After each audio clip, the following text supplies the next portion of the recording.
everybody. Here's the recording notification.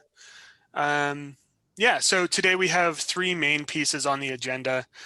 They're all part of 808. I know with this commission, we like to discuss things and go pretty far in depth. So I broke it down by subsection on the agenda. And I'm going to try to be a little bit better about managing time than I have been in the past. First up, we have the review of the agenda. I hope everybody's had a chance to look at it. Is there any additions or concerns with the agenda as it stands? Give everybody a couple seconds to read it over.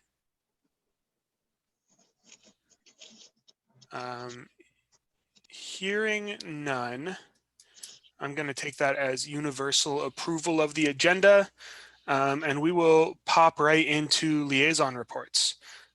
If you are interested in giving public comment, go ahead, raise your hand at any point during the liaison reports or as we begin the meeting, and I will put you in the queue and we'll get you going here in 10 minutes or so. Yeah, so to start off with liaison reports, Amanda, would you like to go first? All right, I don't have too much to report. Human Rights Commission meets next week. We are working on International Human Rights Day, however, which is going to be December 10th. In the evening, we're looking at screening a movie. We haven't finalized that, and also having a panel discussion, which also hasn't been finalized. But more to come, and I'll make sure that you all know about it. Of course, it's during our next meeting, so I will probably see you all here instead of there. But just I saw something come through my email about potential training as well, offered by Fabio. Is that something you can speak to, or? Yeah, maybe, or I don't know. Jeremy might have more information than I do. I know that the Office of Human Rights and Neighborhood Involvement has been working on this for the city for quite some time, and has offered it to city staff, I believe. And we had asked them if it was something that commission members or even just like the broader community could access to at some point. When they were first telling us about it, I want to say like over the summer, or even it might have even been last year around this time. But I know it's been quite a huge undertaking that that office has done. So very exciting. And I'm really excited to see that they're opening it up to have other folks attend it. But Jeremy, I don't know, do you have anything else to add? Only to say that this has been in the works for quite some time. I didn't announce it because I wasn't sure when and if that was going to be able to happen. I was really excited to be able to see that it was and that we could offer that to you. So right now there are the 2 dates. I don't know if there's going to be more after that. I think it's probably going to depend on demand. But the number of people that can sign up is limited. So, and it is open to all of those commissions and boards. So I would say, please jump on and grab those. And I'll go ahead and put a link in the next mailing that goes out as a reminder, but I would do it as soon as possible. So if you'd like to attend. I have already signed up for this Thursday. If anybody else would like to, I encourage you to get in quick. V, did I see your hand with a question? Yeah, is there any way to get more information about what that training is all about? I looked at the link that you sent out, Jeremy, and I didn't see anything, no information about what the training is about. I would be happy to reach out to Fabio and see if he has any kind of a flyer or anything that goes into any kind of detail. And if he does, I will be happy to forward that out to the commissioners in the next mailing. Okay, I appreciate it. Thank you. You're welcome. Sweet. Thanks. Next up, Lindsay.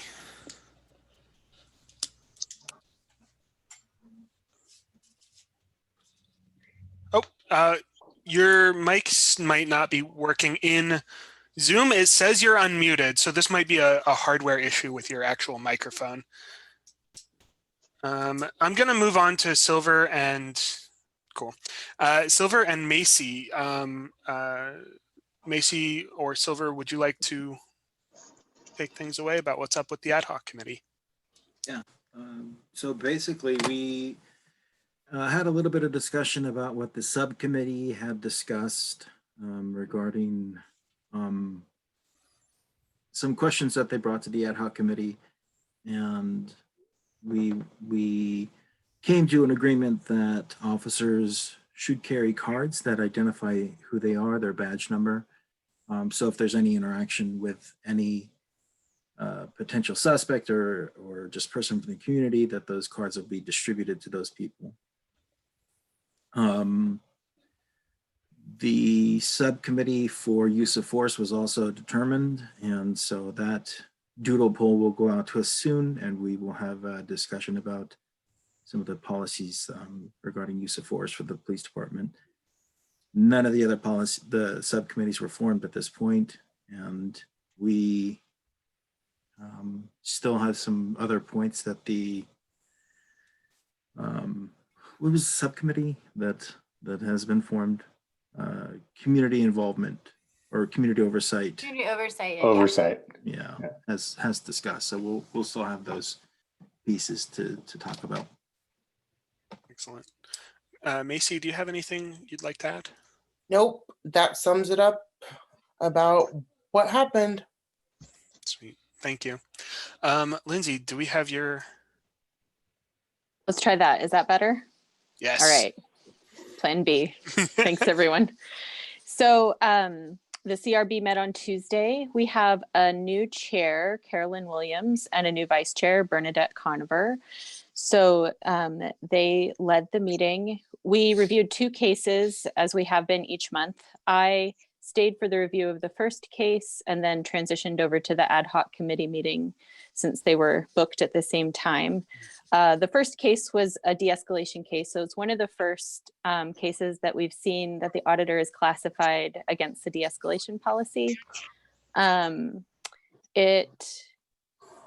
don't know if people want the details of the cases, but it was a heartbreaking case, and I think really opened my eyes to some of the challenges of that both officers and the community face with Abuse Prevention Act mandatory arrests for domestic violence. It was a mentally ill man whose mother called the police asking for cahoots, but because a weapon had been involved, cahoots wasn't eligible to respond. So it was an awful case that highlighted sort of a lot of the challenges that, like I said, both officers and community members face when dealing with mental illness and when trying to figure out how to keep people safe.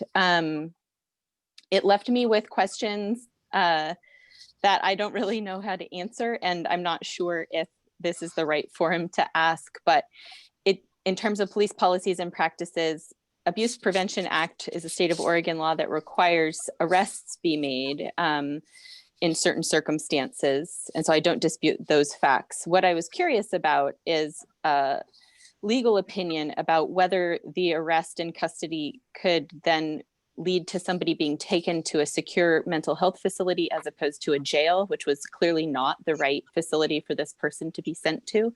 So I'm just chucking that out there if anybody wants to pick that up, and I'll pursue it through other means as well. But I'm not sure if that's something that needs to change about the law, or if there could be a legal opinion about that, if there's space within the law to do that. So one of the CRB members brought up a super good point that if someone had a physical injury that required complex medical care, they would have been taken to the hospital and then the jail. And that because this was a mental illness issue, that wasn't the same protocol that was followed. And I don't think anybody at the scene thought the jail was the right place for this person either, but they felt that that was the only choice. So that was the case that we reviewed.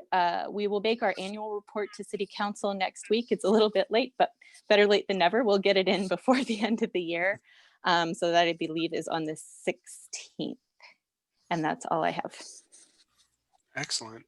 Thank you so much. I don't have any answers, but I know mental health is an ongoing area of particular interest. Excellent. Does anybody have any follow-up questions? If not, does anybody have any public comments? I'm not seeing any public comments in our participants window. If anybody in the attendees or any of your friends are interested, you can send an email to Jeremy And that's also an excellent avenue for asking any questions or raising any concerns with policy anybody might have. But seeing none, I'm going to move on to commissioner comment. Silver, would you like to go first? Yeah, just basically been dealing with the ad hoc committee. We've had some kind of questions and concerns about some of the different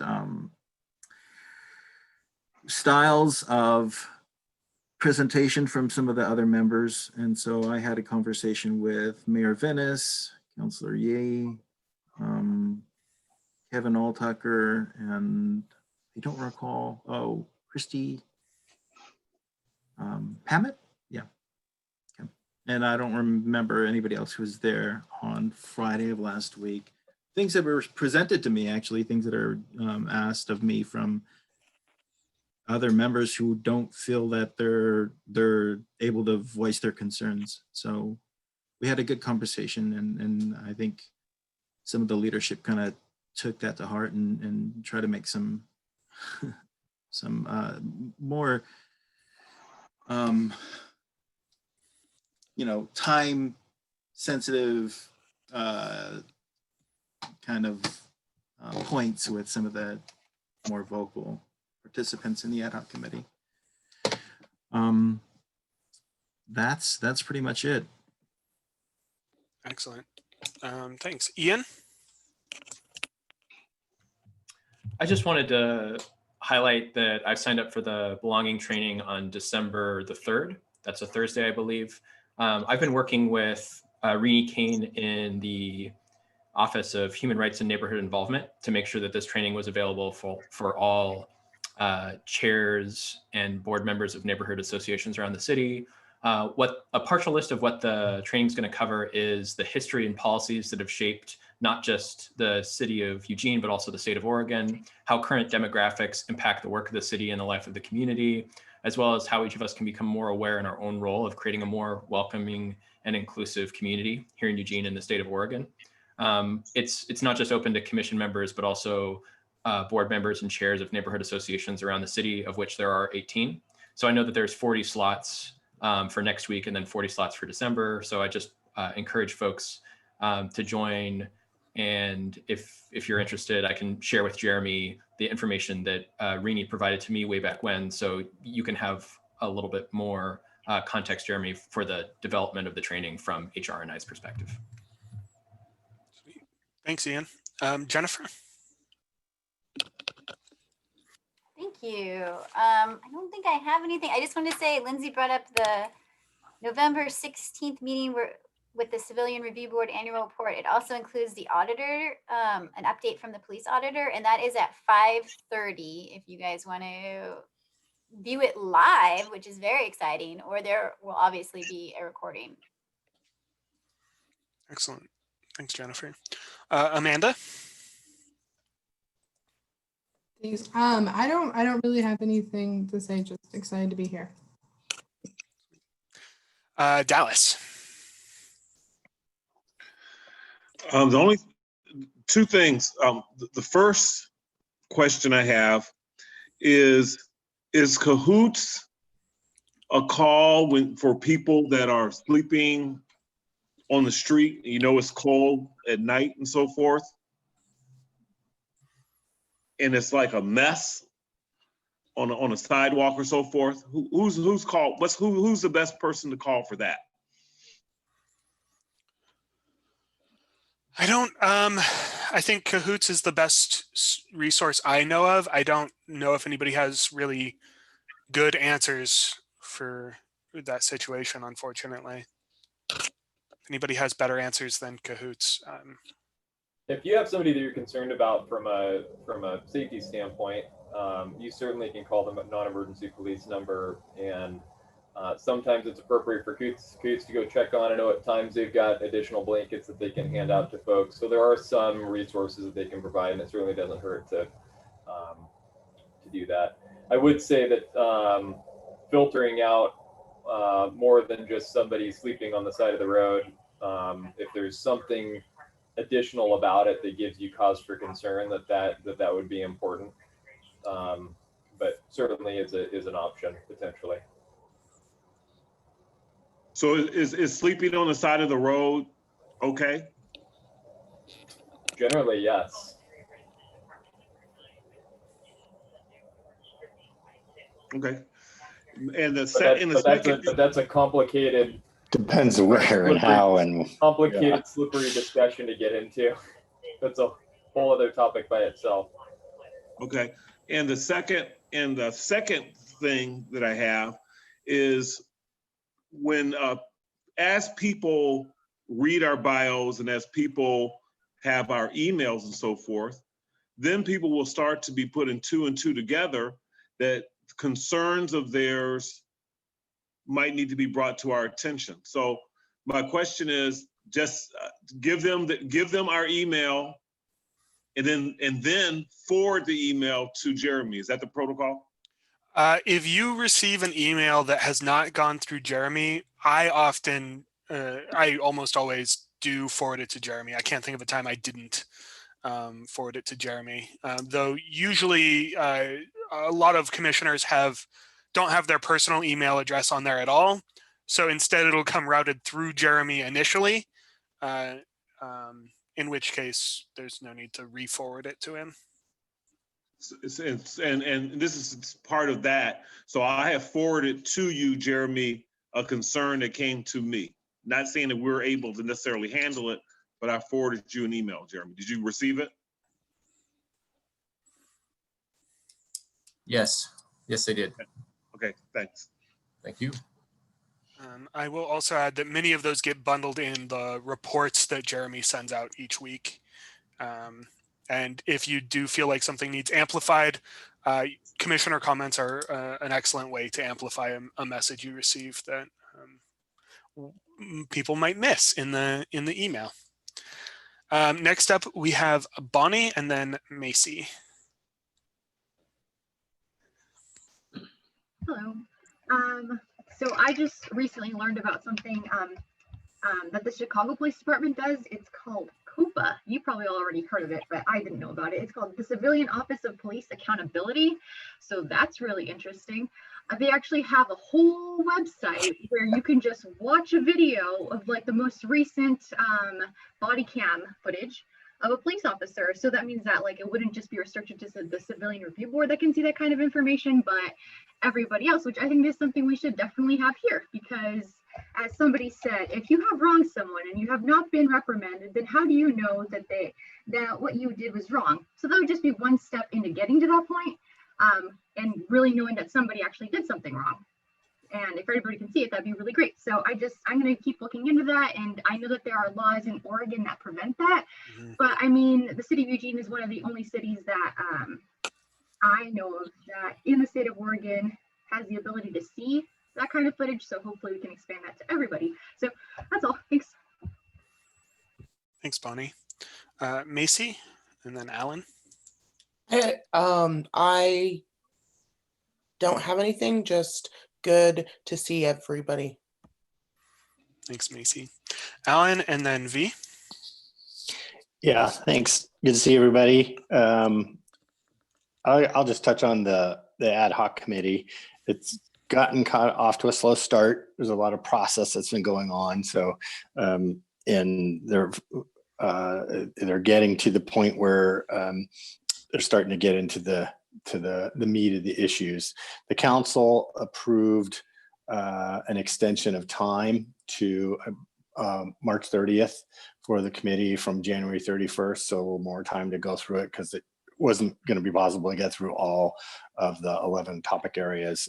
Not sure that they will anyway, but and also an increase in the amount of budget it takes to compensate folks for those extra meetings. So, and then I'll forward this on to the commissioners, but the commissioners that are on the committee already heard this, that the council didn't do a very good job of giving direction about what we wanted to see in terms of recommendations. But I sent off a note to the committee when they formed their report, not to just have a recommendation without any explanation. So, and I posed 3 questions that every recommendation should answer when they're making it. One is, what's the problem you're trying to fix, and can you cite any examples? And B, what does it take to, what's the rationale for doing it? And then 3, is it commensurate with the problem? Is it in proportion? So hopefully answering those kind of questions when they put forth recommendations. I find that when those questions are answered, they get the recommendations have a lot more credibility. And I, as a counselor, for instance, are a lot more likely to understand them and then therefore support them if they have that. But if it's just because we think it's a good idea, yeah, you know, that doesn't necessarily mean I buy into it unless you give me what kind of problem I'm trying to fix, and is it proportional, and how's it going to work? So, Alan, the council. Was there any update to the language surrounding the motion? Because originally it was just an ad hoc committee to review current police policies related to campaign zeros. So it was just the campaign policies initially. Well, it's campaign zero and 21st century policing report from the Obama administration. So those 2 things, those are pretty detailed, and they're very and they're pretty specific. Actually, I think the committee may be straying a little away from that, but there wasn't any update in those 2 things. Okay, sweet, thank you. V, and then Lindsay. Yeah, I just want to say it's very good to see everyone here. Glad you're all healthy and alive. You know, time has been changing here. And, you know, last meeting we had, it was still bright and sunny outside, and now it's totally dark. Aside from that, I don't know if Jeremy or if Sean, you're going to mention about the bios, but really appreciate all the work that, you know, everyone has done to put together their bio and submit it to Jeremy. And thank you, Jeremy, for getting it up. And now I think it's live, right? So it just went live just prior to this meeting. I haven't even sent out an email to everybody to let them know. It is up and working. And I have, I was making sure that it was working with my cellular technology, tablets and things like that to make sure. But you're welcome to go on and take a peek. It's right there on the Police Commission webpage. So yeah, it's right there. Thank you. You're very welcome. Excellent. Yes. Thank you to everybody. I thought I had a question, but I forgot what it was. Lindsay. Thanks, everyone. I don't have any comments other than to say that, Bonnie, I agree that with the sentiment to expand the transparency and availability of things like body cam footage for the public more broadly. You are right. One of the primary issues is Oregon public records law. So if you want to go down that rabbit hole, that's where you should go to start. I also have found that the ACLU has some useful counterpoints that I hadn't really considered when thinking about what it means for citizen privacy when those body cam footages are published, and then the kind of expense that might be involved in protecting people's privacy when pushing out body cam footage. So I am in general a total proponent of making those more visible and available to the public at large. And I think it was more complicated than I initially thought. And so I found the ACLU's position paper to be helpful for me to think through. So anyway, thank you for bringing up the idea of greater transparency, and that's all. Thanks, Lindsay. For my own public comment, I have to you know, echo what Lindsay said.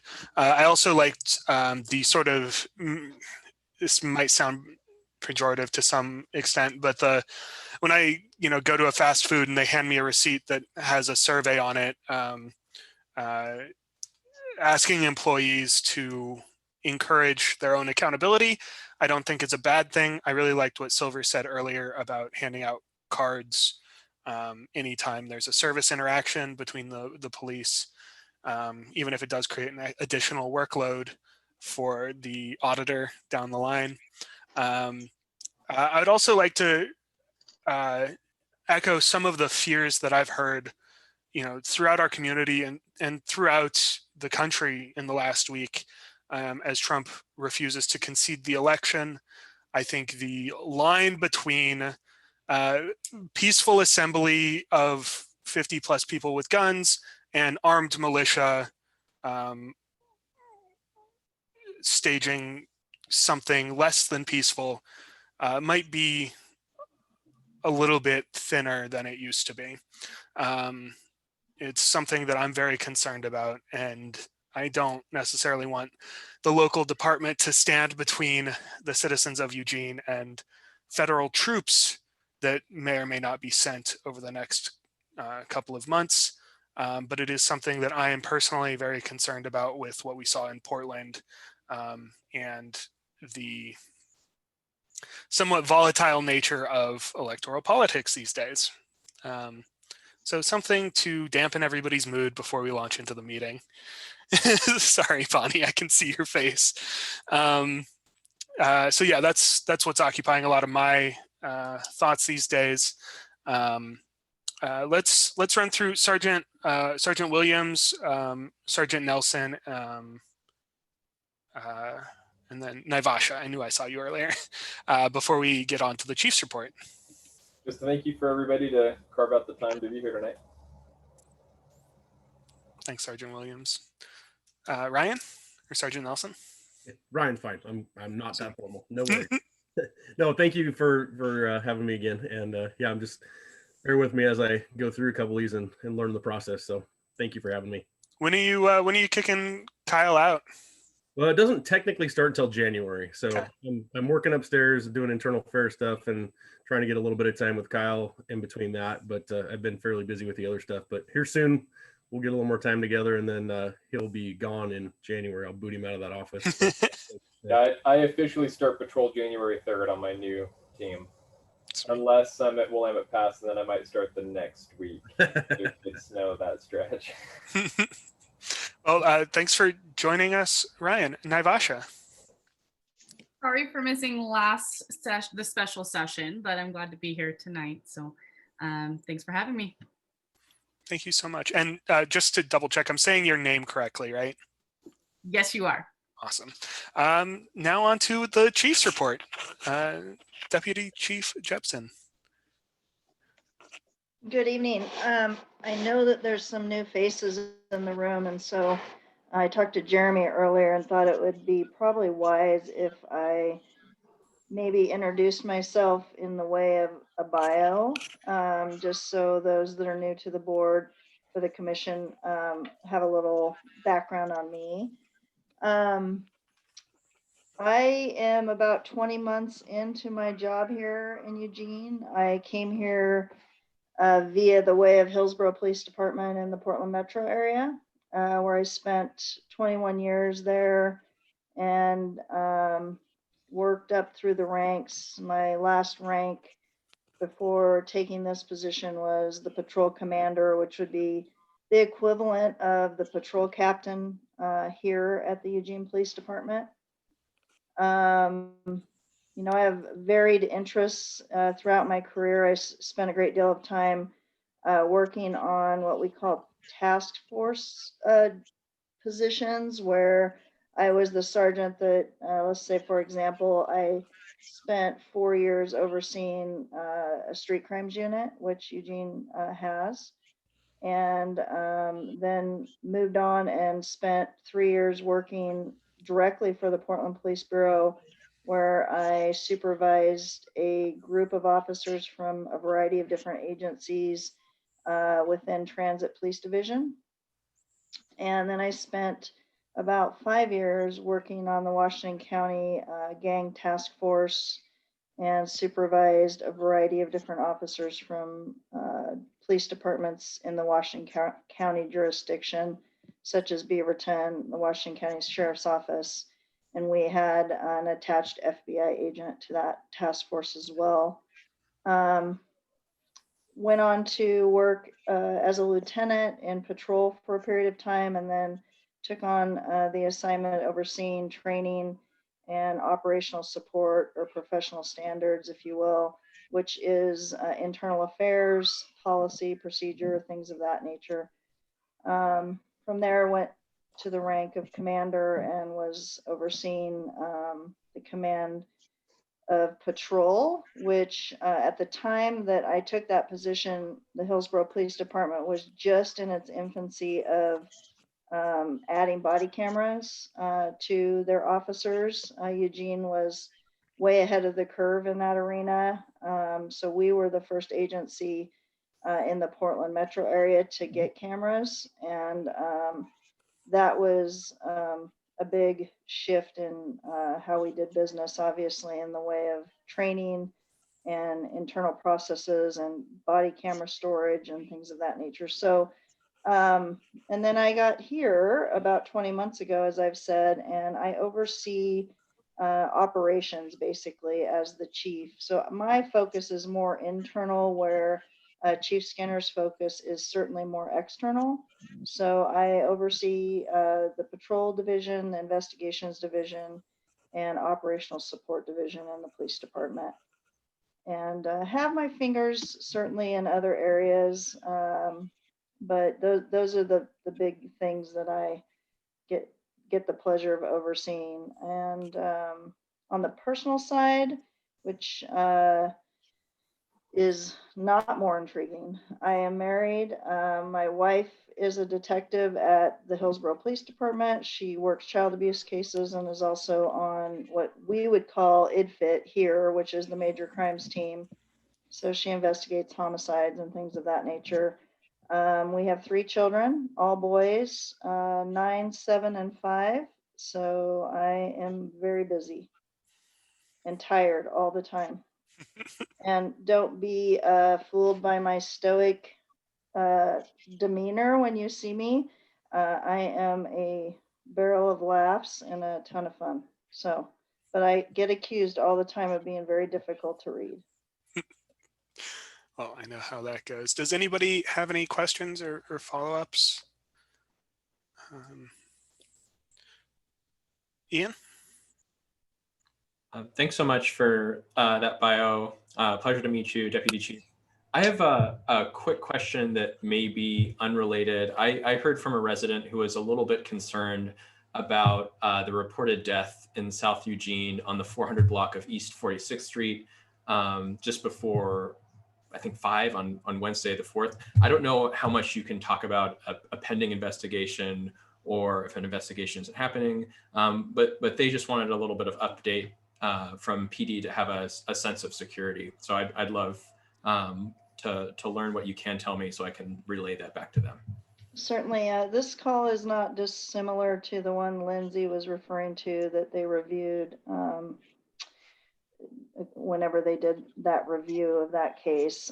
This was a mother-son situation, adult son, elderly mother, and you know, unfortunately, you know, things panned out, and she died, and he was taken into custody and is being charged with her murder. So there's no concern for the neighborhood or anything of that nature. This was a family domestic situation where, you know, he has some mental health issues. Hopefully that is, I'm assuming we are speaking one and the same here of that case. Yeah. Yeah, thank you so much for sharing that. That's really tragic. And I'll share that with the resident that I heard from. Thank you. Yeah, and when that case kind of comes down the tracks and gets concluded, I'm very happy to kind of dovetail back and discuss some of the details of that situation, because I think it would be somewhat interesting to hear and compare to the case that Lindsay was referring. We might have to leave that to the CRB because that's more their bag than ours. But I appreciate your willingness to answer questions. We've got one from Silver. Yeah, was there any other details regarding the explosion that happened at the bridge in the Amazon Parkway area? Not that I'm familiar with, no. Do you know when that happened? I think it was in October, late October. There was possibly a homeless person that was under a bridge. Oh, yeah. The Creech Trail, Amazon Parkway area, 30th, past 30th and Amazon. And the details that we were shared on the news was that there was an explosion and there was a gentleman found, and they didn't have any more Yeah. details on what happened. Yeah, and I don't know that I know all the investigative details. What I do know is an isolate incident where it appears that he was the cause or source of that explosion, and he, I believe, eventually succumbed to his injuries as a result of that explosion. I had heard at one point that they thought it was potentially a suicide, but I'm not sure how they came to that or drew that conclusion. And I know that there's still probably some investigating going on surrounding that. I had a question as well before we wrap up, and that's just that often I see, and maybe this is anecdotal, but I've heard that the domestic issues tend to be both the most sensitive and the most likely to go south quickly. Is that an accurate impression? And is there anywhere that policy needs to be updated in specifically dealing with the domestic disturbance side of things? Sean, you're segueing into a section of what I wanted to talk about tonight. So do you want me to answer that now, or reserve this time for anyone else that might have a question of me? Because I'm going to spend a little bit of time talking about domestic violence. Yeah, I'm assuming it's part of one of the 808 discussion topics. No, it's just part of what I wanted to give an update on in terms of Let's some do of that the now then. Okay, operational work that's going on. So I'm part of the steering committee for the CSI, and there's some work being done there in the way of making some new recommendations surrounding the money with CSI. One of those recommendations that I've made, there's probably 4 or 5 different ones, but one of them is specifically related to domestic violence. In my 25 years of being a police officer, I could say unequivocally domestic violence is the most impactuous crime that we deal with as a police department. It's a chronic issue within our community, and it straddles all kinds of different folks in terms of who's affected by it. So what I've noted here since arriving here is that as you know, the staffing issues have presented themselves, and we've reached out for this CSI proposal to try to augment some of our staffing concerns. But one of the things on the backside of that equation to me is our investigations division and our ability in terms of case management and caseload to be really thorough and good about our domestic violence investigations. And not only that, but on the patrol side of things, just amping up our ability to train and work more collaboratively with domestic violence victim advocates, and creating a program within our police department that outsources some of those resources when we are going to these types of calls. So it's more strategic and intervention based, and that's part of the proposal that's being written right now, for us to stand up some more dedicated resource to this crime, if you will. And there's, multiple layers that go to that. And so I think, just in my evaluation of being here, we're a little bit behind the 8 ball on that. And I'd like to see us become more progressive and be an agency that's kind of leading the charge in the way of these cases and the intervention that needs to be put in place there. Excellent.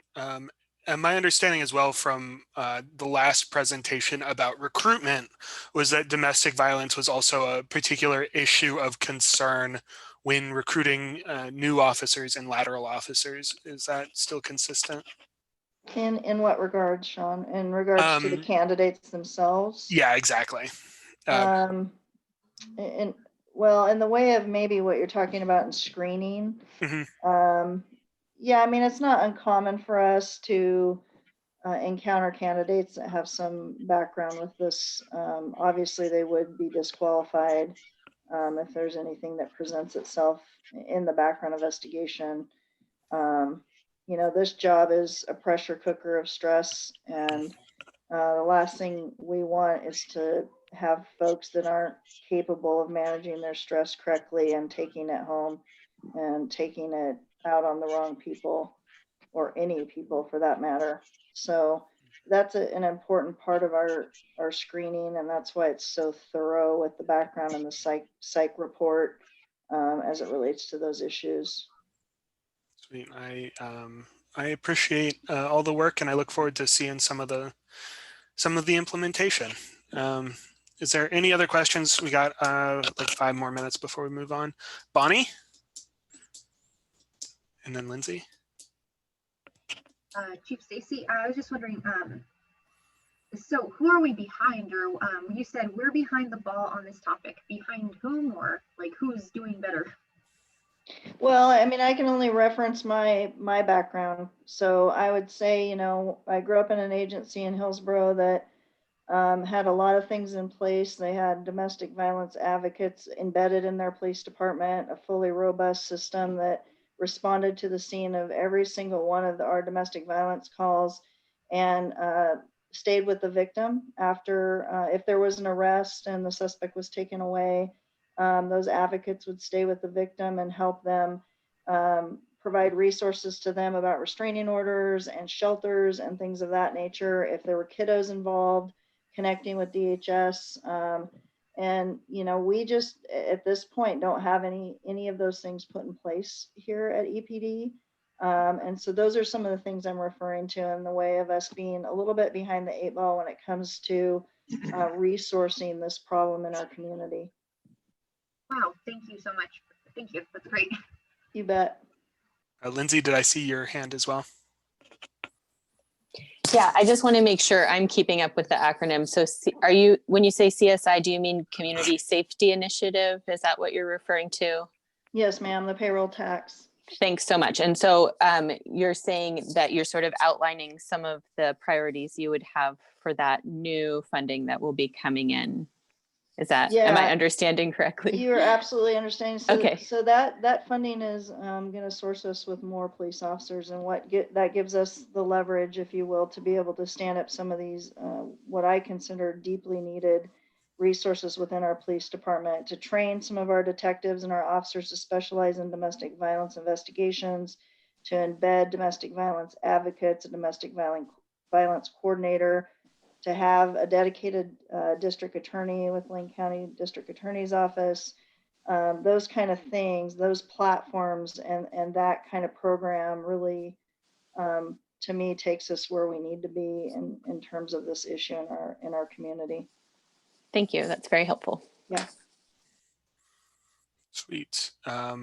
With that, I think we are good to move on to the handcuffing policy. I saw a couple of small changes. Kyle, you want to take it away? Yeah.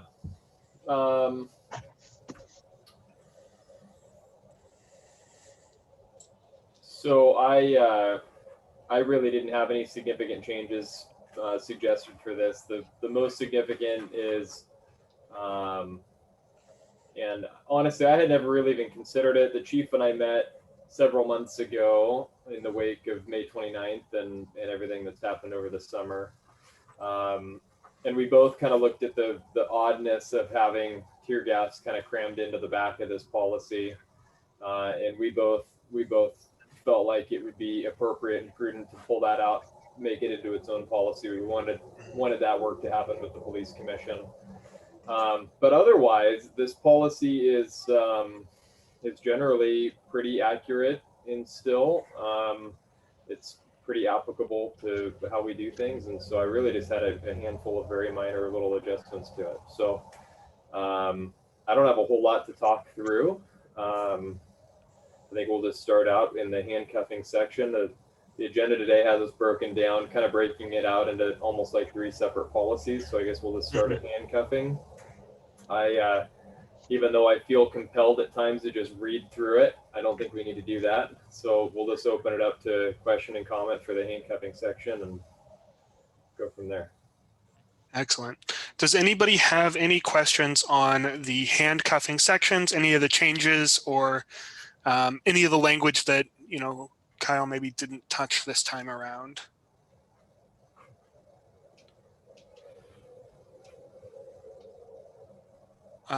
Ian?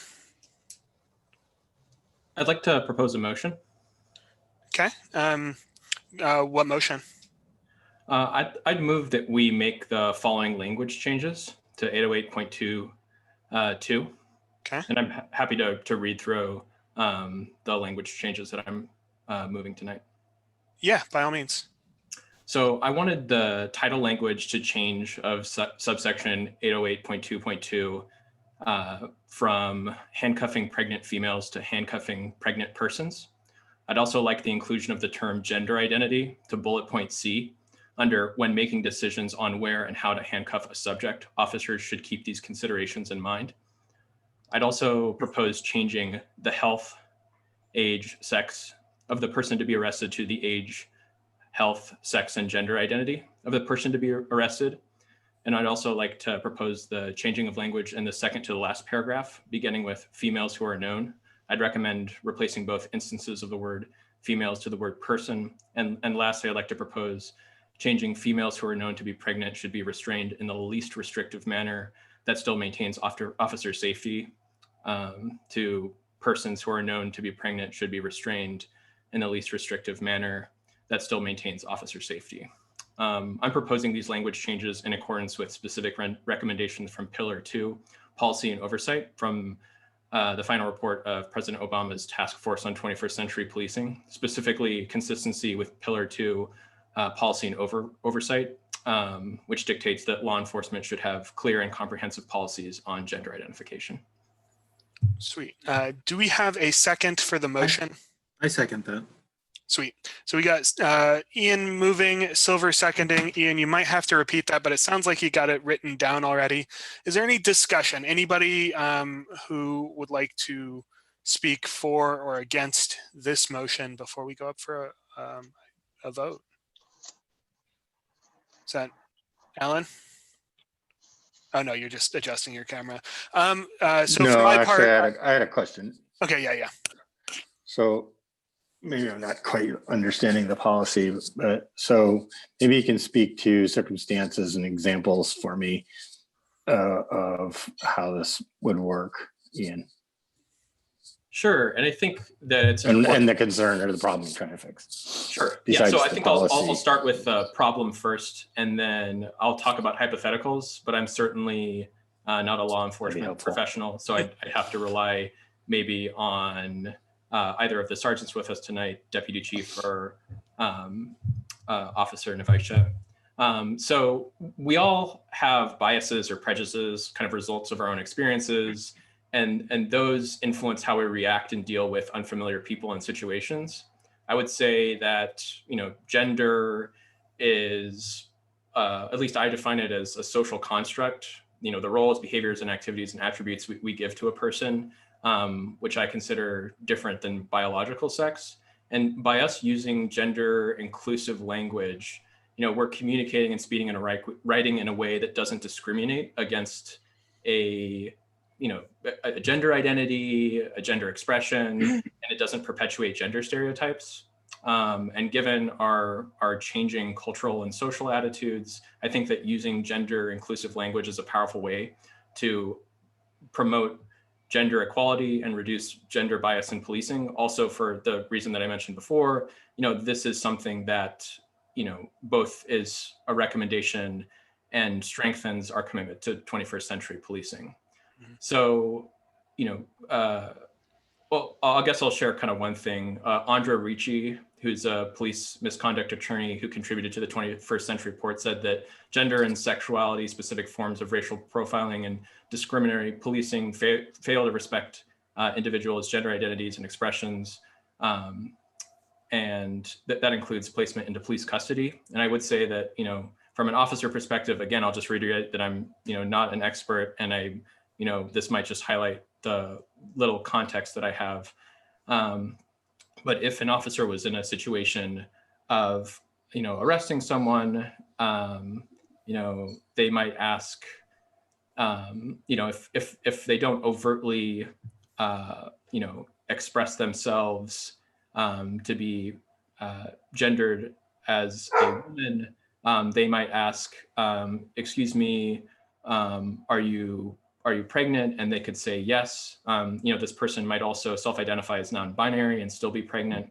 And so by, you know, kind of promoting this language in our policy, it communicates to our officers that while, you know, they might associate pregnancy with someone who's female-bodied or self-identifying as a woman, you know, by using this inclusive language, it promotes our officers to be able to use language that promotes gender equity and reduces gender bias, while making sure that persons who are, you know, self-identify as non-binary or self-identify as a man while still could be pregnant, would benefit from the same, you know, procedures for handcuffing for a pregnant person.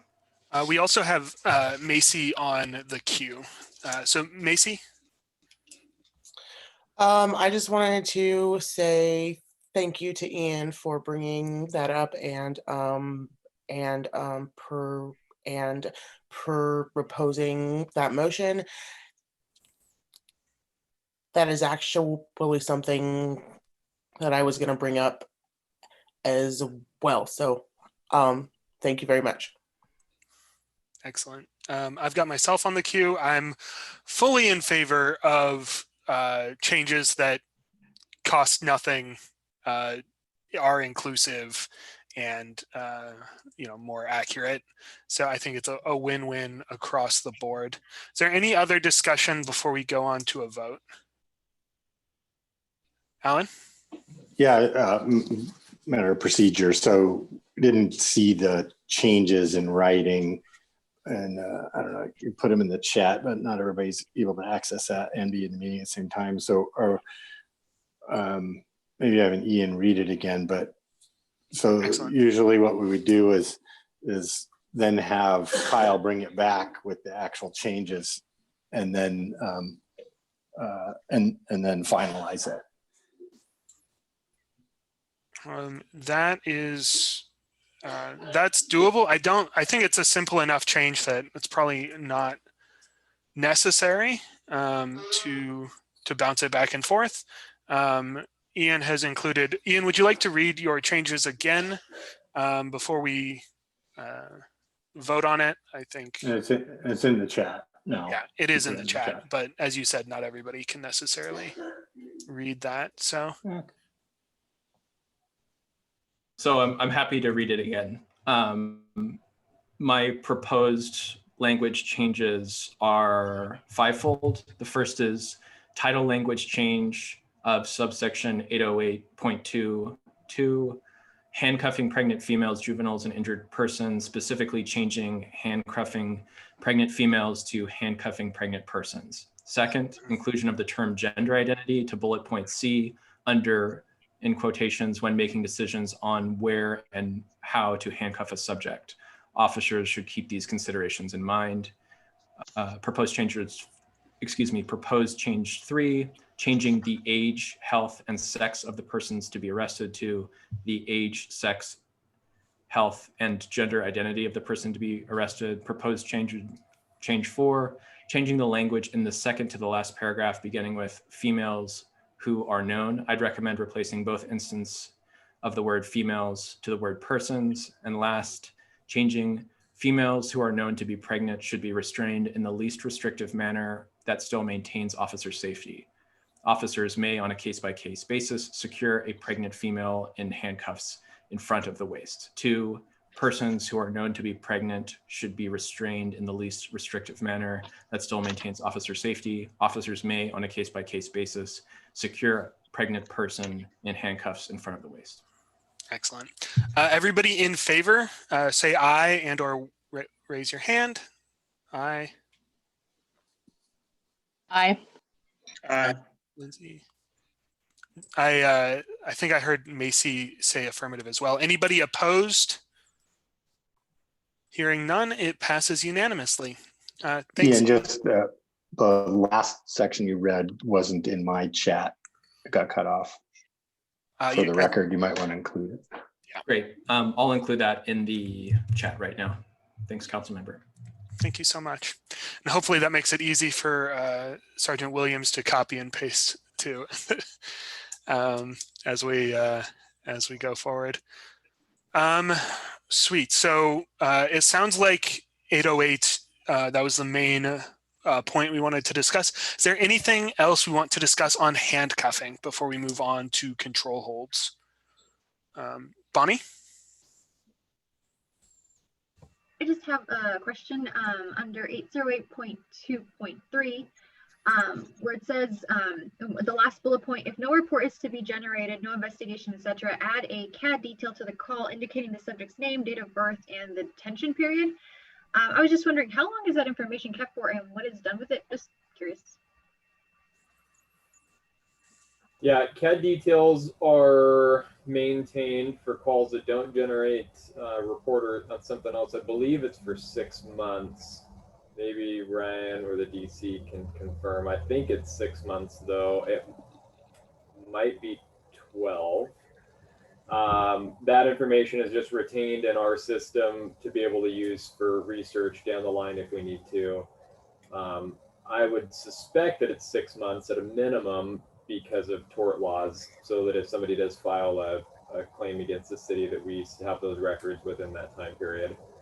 But we do use CAD details not infrequently to research previous calls and other things, doing IA work. If we have a call that didn't generate a police report, like I just had one, where as an incident review, we wanted to dig in a little bit more, better understand what happened, but there wasn't a report generated. I reviewed the CAD details to try to better understand, see if the officer had made any notes or whatnot. So I can also kind of add on to that. I was just shot a text over to a records gal and she said that we can search CAD details back to 10 years. Oh, that must be, that is new then in the last 5 years since I've been on patrol, because it wasn't that long before. But that's good to hear. I like having that accessible, and that is an internal system to EPD. It's not a greater database than EPD. In Springfield. Thank you. Excellent. Anybody else with questions? It sounds like we're pretty sad. Stacy? I don't know that I have a question.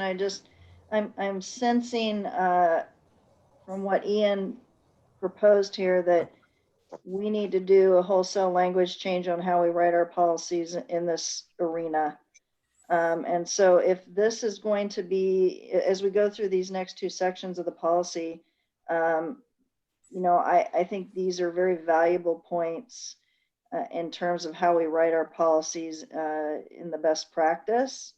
And I've had someone else share with me some concerns about even our intake forms and our police custody forms in terms of identifying individuals and their gender. And so I think you have a commitment for me, not that that necessarily matters in this moment in time, to be reviewing this as a wholesale standard change, if you will, in the way we rewrite our policies and make those adjustments. Excellent. Yeah, I think that is the temperature of the room very much. Awesome. Thank you. Macy, I can't see your hand, so if you ever have anything and I miss you, don't hesitate to speak up. Okay, thanks. Awesome. With that, let's move on to 808.3. again, I'd say the same thing. There was, I actually had really no changes in there. I added an and that was it. Okay. We'll open that up for questions, comments, discussion. Sweet. I saw Lindsay right out the gate. So Kyle, I have a couple of questions just because of my lack of understanding. So if you can answer them, then I would have comments. So the first one is, so 808.3 is control holds. 808.3.1 is pain compliance. Is pain compliance only referring to control hold pain compliance, or does it mean pain compliance in general? Does that make sense? It does make sense, I think. Let me take a look at it just because I haven't read it in that. Make sure that I give you an appropriate Totally. answer. No, that's totally fine. It was just nested in such a way that it was ambiguous to me, and it may absolutely not be ambiguous to you. So that was like question one. The other one was definitional as you're reading through it. So I didn't know the difference between passive and static resistance. So the pain compliance, I read that to be control hold related pain compliance techniques. And what I think of are when you have someone who is passively resistant. There are techniques that you can, in a low impact way, cause pain to try to get somebody to quit doing what they're doing. So you have somebody that's holding on to a pole, just refusing to let go of the pole, and you have to remove them from that pole. There are numerous techniques that we're trained in to provide a low impact pain to get them to follow directions and release. And so I do put those in the context of this policy. I put those into a similar category as being related. And I see that DC is nodding along, so I'm saying the right thing. Yeah, I can echo that pain compliance is 100% a tool to get control of someone. So it's embedded in there for that exact reason, Lindsay. Okay, so that's why it's nested under control holds, because I can imagine many other types of pain compliance techniques that could be applied, but the one here in 808.3.1 is just referring to pain compliance as specific to control holds. Yes. Awesome. Okay, so then my second question is just the static versus passive resisting. Those seem like terms of art that I'm not familiar with. Yeah, so you bring that up, and I'm trying to come up with the difference between the two specifically, but passive or generally, and maybe the DC or one of the other officers can help me out with this one. The two in general are where somebody isn't fighting back, but they are still resisting. And again, oftentimes we think of that in a demonstration type. So I have people that have locked themselves to a door to keep the door from being open, or they're holding on to it. But really, you could just have someone who doesn't want to go to jail, and they grab onto a pole out in front of their property, and they're just refusing to let go. They're not fighting with you, but they're not going along with the program either. I'm honestly kind of having a blank on whether or not there is a difference between passive or static in the way that we apply it. Can I get some? I'm not seeing any microphones turning on, so you're all alone. I think I might be. I'm willing to talk about that from what I remember. So static and passive are very similar. Your static is typically somebody who's going to be holding on to something like you described, where they're like holding onto a pole or holding on to an item that you want them to move, but they're not willing to move. The passive resisting is typically somebody who's you're trying to handcuff them. They're not fighting with you, but they're like pulling their arms away. They're, actively kind of just moving, but not fighting with you. Where you consider active resisting is somebody who's actually fighting you. There's some concerns for your safety and their safety as far as, physical injuries go. So that's Sure. the way I understand it. Super. Yeah, That's now that you say that makes sense to me also, right? He's been off the road for a while.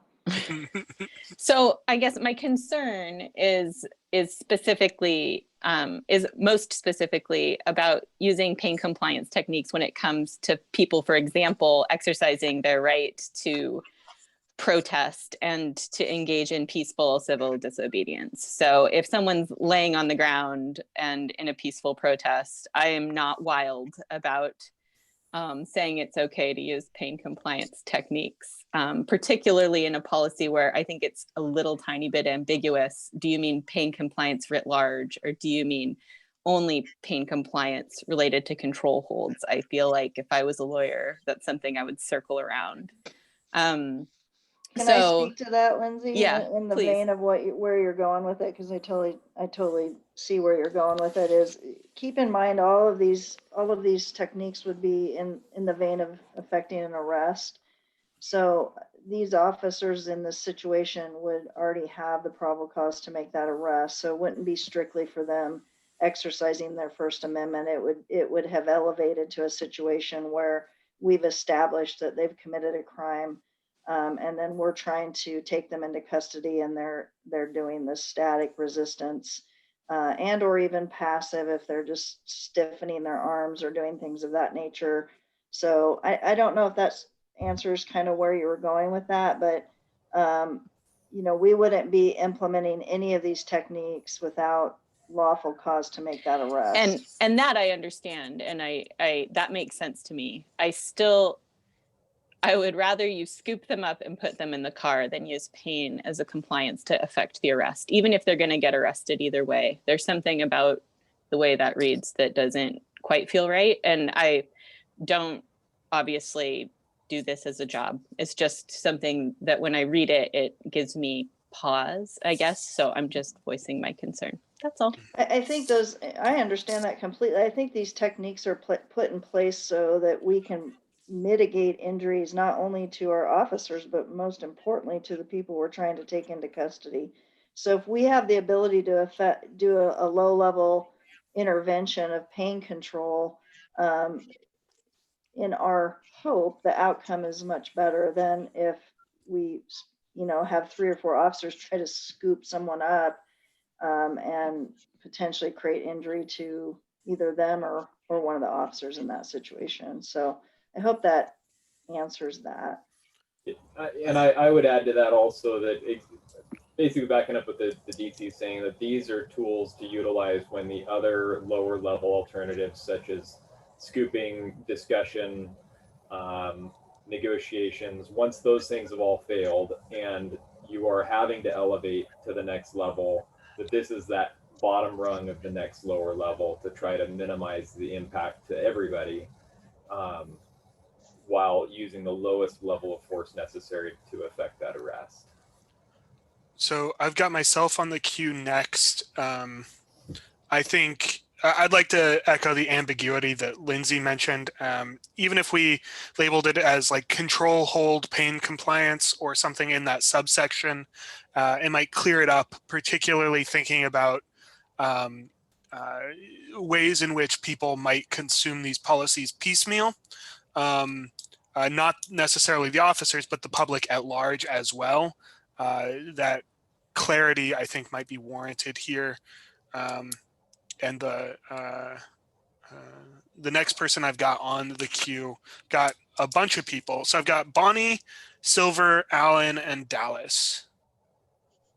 And then V. I'm going to just add a brief little piece and nestle that in with your comment in the future, is just to remind people it's easy to look at a single section, but this is a subsection of the control holds part. And it is easy to get so focused on one piece looking at these that it's easy to then kind of get spun around in a different direction. And I mean, we've had this discussion before, I don't know, about you have to always kind of look back just a little bit, look at what's around it for context of what we're trying to apply. And so just reminding everybody to keep that in mind as we go through this, and that this is one policy that's used in conjunction with potentially a dozen other policies as well. So that's all I'll say on that. Yeah, no worries. I've got Bonnie on the queue, and then Silver. you. So under this one, I guess there are a couple points of the text that I feel are also ambiguous. So to echo Lindsay, I think pain compliance techniques is pretty vague because I guess they're not really outlined as to what they are. So it just kind of seems very kind of scary in a way. It's like, what does this mean? What are these? And also, I think that people should know what they are, because if they know, then I think that there's a little bit, I guess a little bit less fear that goes into it, because I feel like if I were to experience pain, I might retaliate, because I mean, not that I've ever been assaulted, but if I were, I don't know what it would feel like. So it might cause maybe the situation to get worse rather than be de-escalated. So I think it'd be really nice to have that outlined, and if you could describe what that means, that would be great, because I have no idea what these pain techniques are. I keep thinking, never mind, I'm not going to mention what I keep thinking, but and then Deputy Chief, you said that this is to establish effecting an arrest, but the text says use of such a technique appears necessary to further a legitimate law enforcement purpose. But I feel like that's also kind of vague, and maybe that's where we would say establish effecting an arrest. If I understood what you were saying correctly, then that might eliminate some of the vagueness, possibly. Yeah, that was in context directly related to Lindsay's question around exercising First Amendment rights. There is also, when they're referring to what you just said related to the law enforcement intervention, if you will, we also have at times cause to detain somebody under a reasonable suspicion standard. And that may be what that language is kind of trying to speak to. And Kyle, maybe you can chime in on that.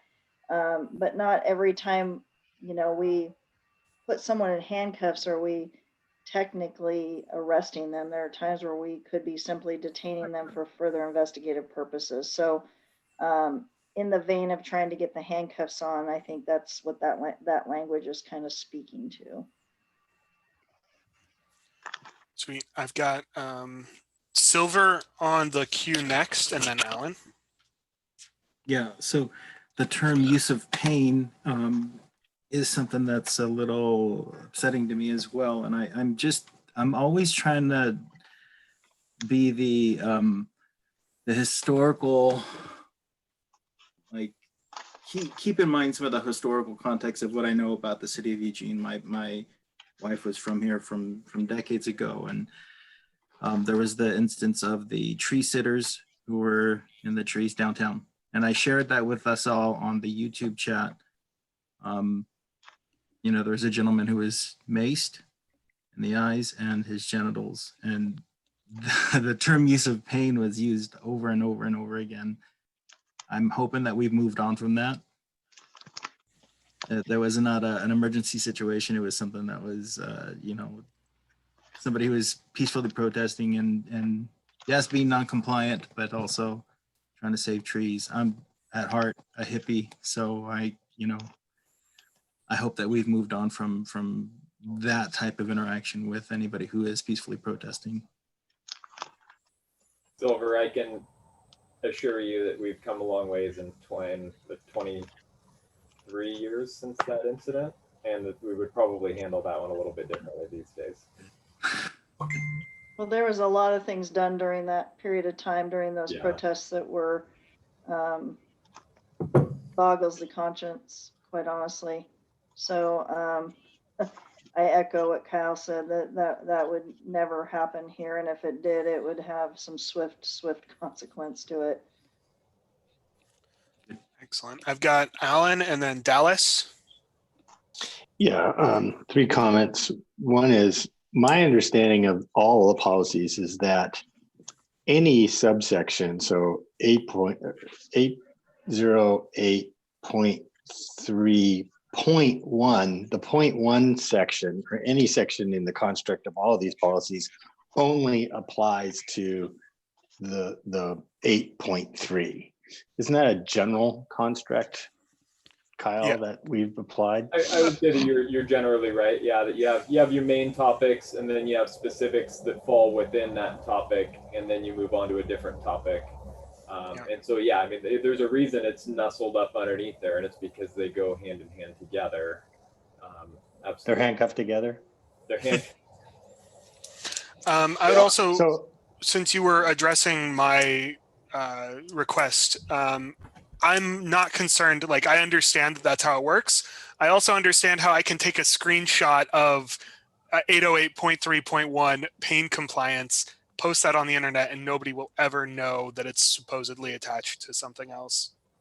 Yeah, I get that too. So just for our purposes, but so, I mean, we could go through the entire policy book and make sure that the subsections are saying what they're applying to. The other question I had is same one that Bonnie had, which is I don't know what these control holds are, and there's no definitions of pressure points, joint locks, air holds, and takedowns. I don't know what that means. So to me, that seems ambiguous, but maybe they're perfectly understood terms. Maybe there needs to be a definitions part, or I'm not sure. Yeah, the actual techniques have evolved over the years as things kind of come into fashion and go out of fashion, and times change, and the circumstances that we might be specifically training for change and adjust. One balance that we run with all of our policies is making them so specific that you make a minor change and then you have to make a policy change, and also leaving it ambiguous enough, or leaving it ambiguous enough so that through our training we can ebb and flow. It's not uncommon in our policies that it says that like the taser or the pepper ball must be used in accordance with the current training. We don't spell out all of the particulars because that training adjusts as industry best practices and as we learn around it. And so I do think it probably has been left more vague, somewhat intentionally. And I will say over the years, I have been trained in different techniques like this. Those reading it and applying it, so those of us in law enforcement reading it and applying it are going to understand what this means. It's not vague or ambiguous in my book. Navasha being a newer officer, newer in the realm that I'm now at, approaching the dinosaur age of how long I've been here now. Ryan's veteran. Ryan's extinct. He's like a fossil.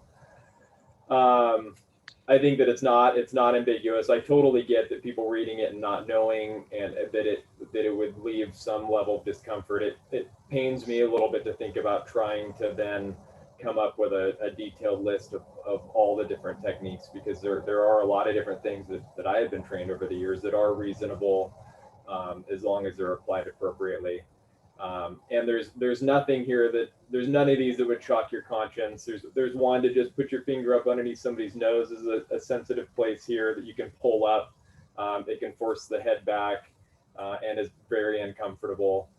You can get a knuckle up underneath the jaw back on the side here. There's some nerves in there that a small amount of pressure can make somebody uncomfortable, and just enough to be like, no, I don't want that anymore. And they'll let go. And several different hand holds, Sankajo, which is our typical handcuffing position, to an armbar takedown. There's just a lot of various things that can fall into this.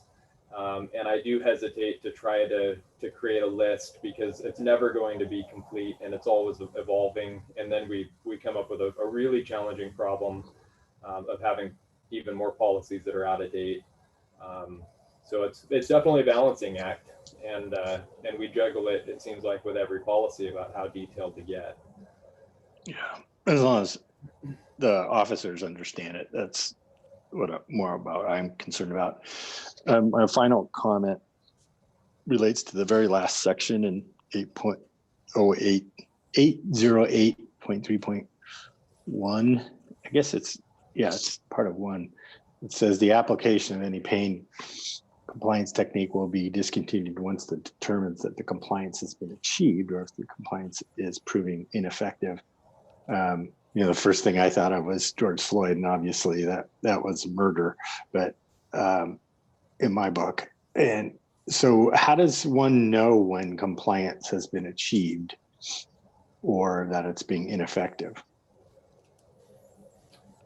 Well, if you're doing something and it's not changing the outcome, if it's not changing their behavior, if you have somebody that's holding onto a rail and you're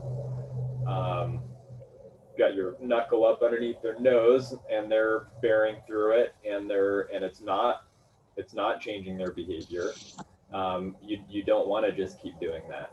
And we talk about that with just about every technique, even outside of this, any use of force. If you're pepper spray somebody once and you know that you've gotten them a good shot in the face and it's not having an effect, you're not going to just keep pepper spraying them because it's obviously ineffective. You want to change to something new. So if they do, that's a violation of policy. Well, it could be. It depends on what the level of force is and where it rises. It may be a performance issue where, some people under stress, especially some people in general, I would say more so newer officers, these incidents can be very stress provoking, and sometimes you don't always think clearly, and so it may not be an allegation of misconduct. There may be a training component, and it depends on what the impact of the other person was. I think the other piece is that if compliance is achieved, then that person has let go and you've now safely placed them into handcuffs. So it's pretty clear to us when either A, it's ineffective because whatever behavior you're trying to influence hasn't changed, or B, their behavior has changed and you've been able to move at least, maybe not to the final step of whatever it is that you're trying to get done, but you've at least made progress towards that resolution, that optimal resolution, which in this case is generally getting somebody safely into handcuffs and having them detained. Excellent. So I've got Dallas and then V and then Ian and then Bonnie again. And I think we'll be through most of it then. Dallas? Mine's going to be an interesting one here. Is this a series of questions that a Black man would have? One is, when the police come across or pulling over in a situation and the person happens to be a Black man, does that increase their stress higher than normal? Does that increase an officer's stress or the person? The officer's stress upon pulling up a car, unless he knows who's in the car, when they see there's a Black person, does that increase their level of stress? Well, I can't speak to other people. I can speak to myself, and I would say no. Okay, so as Black men, we through TV and social media, we talk about this low, medium, high, and so forth. What's out there, what people are seeing, is when it's a Black man, it's always at the highest level it's taken to the next level. So my question is, what do y'all do as far as training that everyone's equal? Well, I think that's embedded in everything that we do. We don't train to treat anybody differently based on their personal characteristics. But is there any type of training that I know that's the right thing to do, but my question is there any specific training that y'all do when they're training to be a policeman, while they're in a policeman, talk about situations that have arose that's caused concern? Like, say, for instance, what happened? Were there any discussions about what went down with the Floyd within the department and so forth? Yes, I can attest to that. You see where I'm leading to? I'm just trying to find out that if you go to social media or whatever, there's tons and tons and tons of things are out there showing cops beating the hell out of Black people.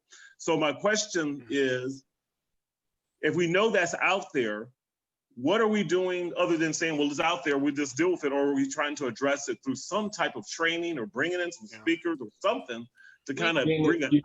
Eugene is engaged very proactively, and this would be something we could certainly do more research for you on, Dallas. Yep. Eugene has been very proactive over the years that I've been here with all kinds of diversity, implicit bias, other related training to try to help people understand their own internal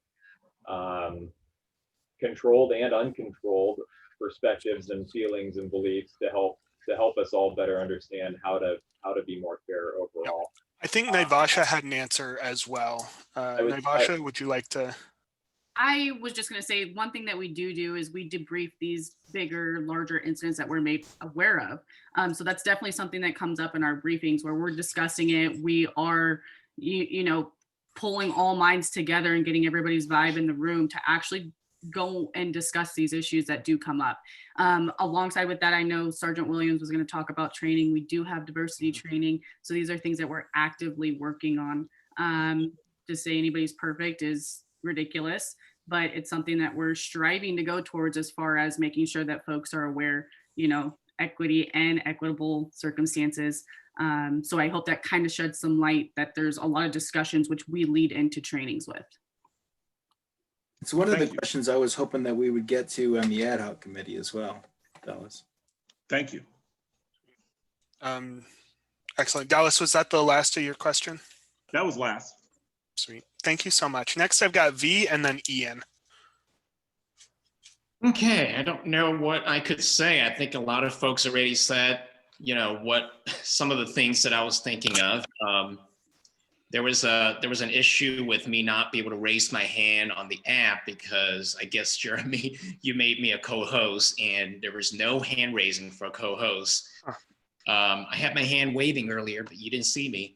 But anyway, I really think that, you know, the biggest problem I have is earlier, Kyle, we asked you what's the difference between passive and static and all that, and you were struggling with that, and you're an experienced officer. You know, I can just imagine a rookie, you know, or as Chief Skinner said, a baby cop would have, you know, struggling with the definitions. And Alan brought it up too. And I really think that we should have more definitive answer to that. What is the static and what is the, you know, passive, so that it could be, you know, it could be noted down on this policy. And a policy really is just a company, you know, rule, right? And we want that, you know, in this policy so that, you know, the officers can be held to that. I think that's the most important thing that I can think of out of this discussion is that, you know, there's no clarity in the definitions of these three items, you know, listed in there. So that's pretty much it. Thanks, V. I've got Ian, Bonnie, Lindsay, and then myself, and then Jennifer. So my comments were originally kind of piggybacking on Councilmember Zelenka's regarding a lack of definitions for control holds, but I really appreciated Dallas's comments and Sergeant Williams' response. And I'd like to talk really quickly about implicit bias training. Sergeant Williams, I don't know if the training you were referring to was around implicit bias. I work in a social science research center that does work on science communication, specifically decision making. And I wanted to talk a little bit about the latest research on implicit bias training, because it's finding that it's not very effective, and it sometimes actually makes implicit bias worse rather. And that actually the growing body of evidence is showing that policy changes are better at reducing implicit bias than implicit bias training. So I can send this all to Jeremy too. But yeah, a lot of researchers are finding that under the best of circumstances, like labs where you can control everything, where the work is being done by people who are experts in implicit bias, sustained change doesn't occur. And sometimes anti-bias trainings must also take care not to further stigmatize or marginalize the people that they're trying to protect. And so it's really important to not send messages because it's so prevalent around a bias that folks are not personally responsible for their actions, and that like more holistic training programs that cover topics such as like bystander intervention, like microaggressions, systemic inequality, in addition to implicit bias, in some of the newest literature show promise. And I can send this some of the papers or kind of articles by these social scientists if you're interested in it, but just kind of as a baseline, the evidence that's coming out is sometimes implicit bias makes things worse. There's a very kind of superficial literature that shows that the best way to go about it is to change policy, which I think is the primary charge of the commission. On to Councilmember Zelenka's comments, I'm a little concerned about the lack of definitions for control holds. My questions are kind of twofold. Like, what are the approved pain compliance techniques, including control holds, that are approved for department training? The policy states that control holds include pressure points, joint locks, hair holds, and takedowns. Having a deeper understanding of these distinctions may help us make additional policy or avoid creating unnecessary policy. For instance, when I was going, into, half a dozen YouTube holes on, what are control holds, spinal locks, like neck locks, kept on coming up, that are administered in the upper part of the neck and can potentially cause severe spinal injury or death if they're administered to a subject incorrectly. And like some of the training videos, it was, talking about how to be able to administer a neck lock correctly. The chief made it so that carotid restraints are prohibited unless lethal force is justified. So I'd like a little bit more clarity around which pain compliance techniques and control holds are approved for department training, because that might help us create some language similar to what we have for carotid restraints, where we're proposing that certain control holds that are approved for department training are only justified if lethal force is justified, because it might be a case where, and again, I know very little about this, but neck locks and spinal locks have the potential, particularly in the upper part of the neck, to cause severe spinal cord injury and sometimes death. So we don't do any sort of neck locks or spinal locks, I can assure you of that. The carotid there was an emergency policy adjustment within the carotid policy to note only when lethal force, and then that policy was actually, upon having some more time to digest the current direction that we wanted to go, that policy was removed. So we don't put in policy all the ways that you could use lethal force on someone. When it comes down to that kind of a situation, it's kind of whatever is available and whatever you need to do to protect your life or the life of someone else. So that's a little bit complicated, and it is a little bit misleading because of the way that we did that. The carotid was more of a two-step process, that we wanted to make the message known of what direction we were going to go, but still wanted some time to fully process the impacts of that and how best to do it long run. So there actually no longer is a policy period for carotid restraint because we don't train on it.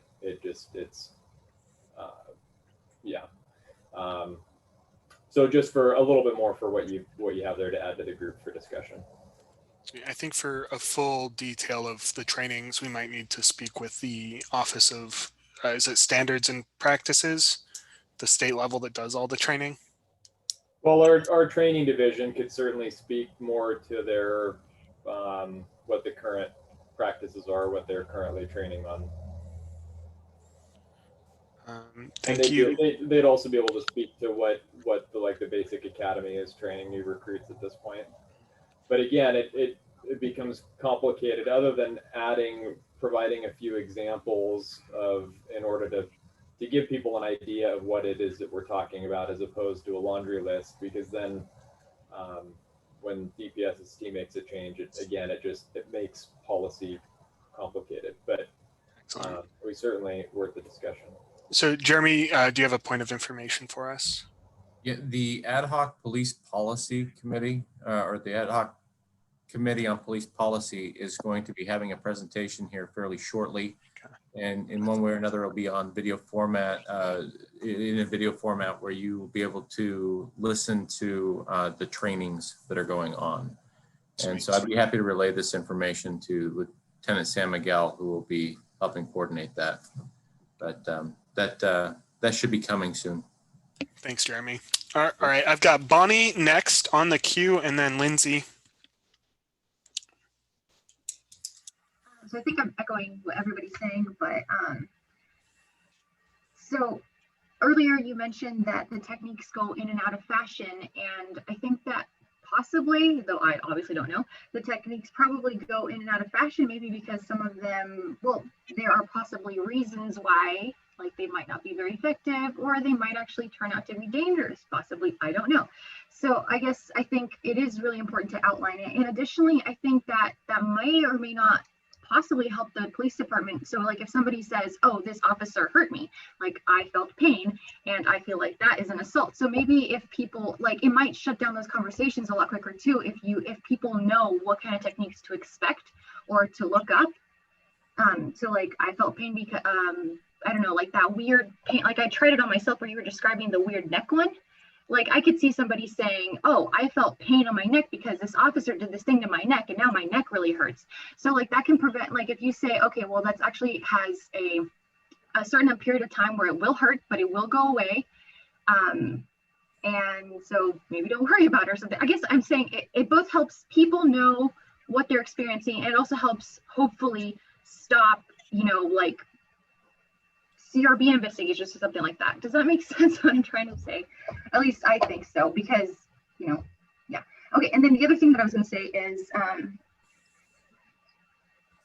oh, and for transparency's sake, I think that's a good thing. And, oh, and also, are there warnings for the use of pain compliance? Like you're going to say, okay, look, I'm going to have to step this up and I will now be providing something called pain compliance or whatever. Because I think that maybe some people might, you know, stop what they're doing if they know that pain's coming. So.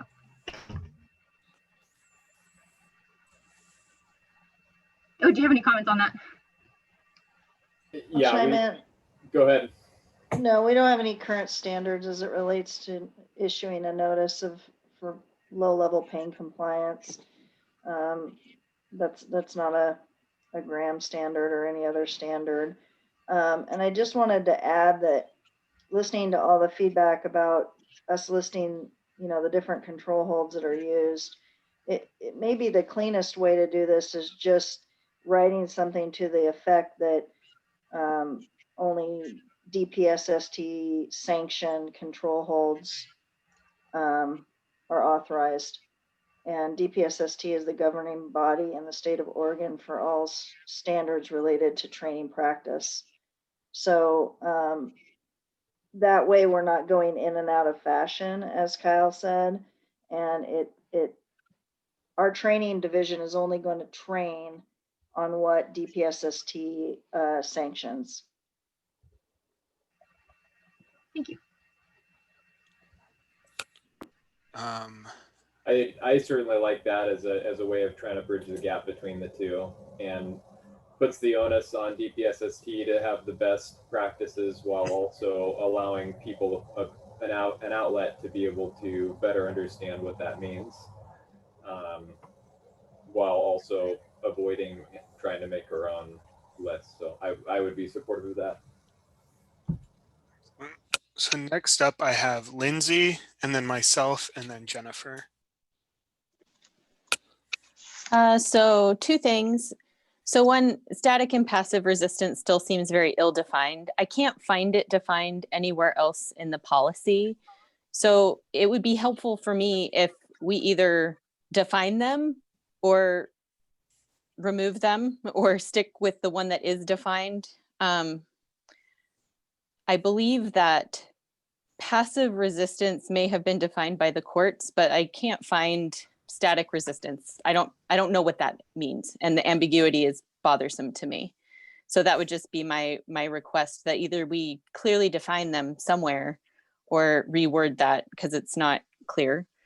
The other request would be under the control hold section, it refers to policy 800, the use of force policy, right? So that officers may employ control holds that are expected to use them as needed safely to bring an incident under control consistent with policy 800. And I would also like to request that we consider adding policy 820 de-escalation policy to that, because I think the de-escalation policy is newer than this policy as currently written is. So I don't think the de-escalation policy existed when this policy was originally written.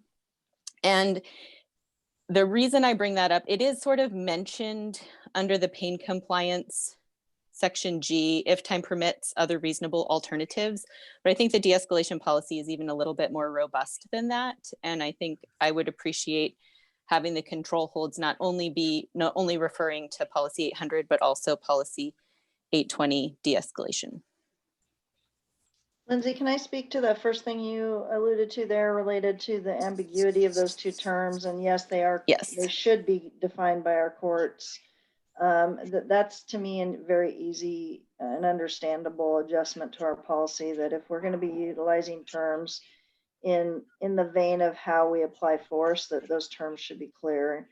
And so, Kyle, if you can work to clean that up, or as she alluded to, if we can't find in the court's language any true delineation between those two terms, then we consolidate into a term that is recognizable and defined. Thank you. You bet. Yeah, so I've been taking notes on that. I get a whole sheet of bubbles and arrows and notes and stuff. I'm in total agreement that it would be easy to define those out or remove them if that comes to be the simpler process here. Yeah, so for my comment, I was going to comment about implicit bias training having questionable results as per modern research. And I think Lindsay just took the rest of the steam out of my sail. So thank you both. That moves us on to Jennifer. Sometimes it's nice to go at the end because things get resolved by the time it's your turn. So I had some of the same concerns that other people brought up that seem to be like we're getting closer to a solution of getting the terms a little more clearly defined so we know what we're talking about. And I think Silver put it in the chat, but I would also like to know, where do I find these DPSST things? Because I have no idea what they are, so I don't know if I think they're a good idea or not. So I don't know if I want to agree to them. So I'd love to be able to see what those are.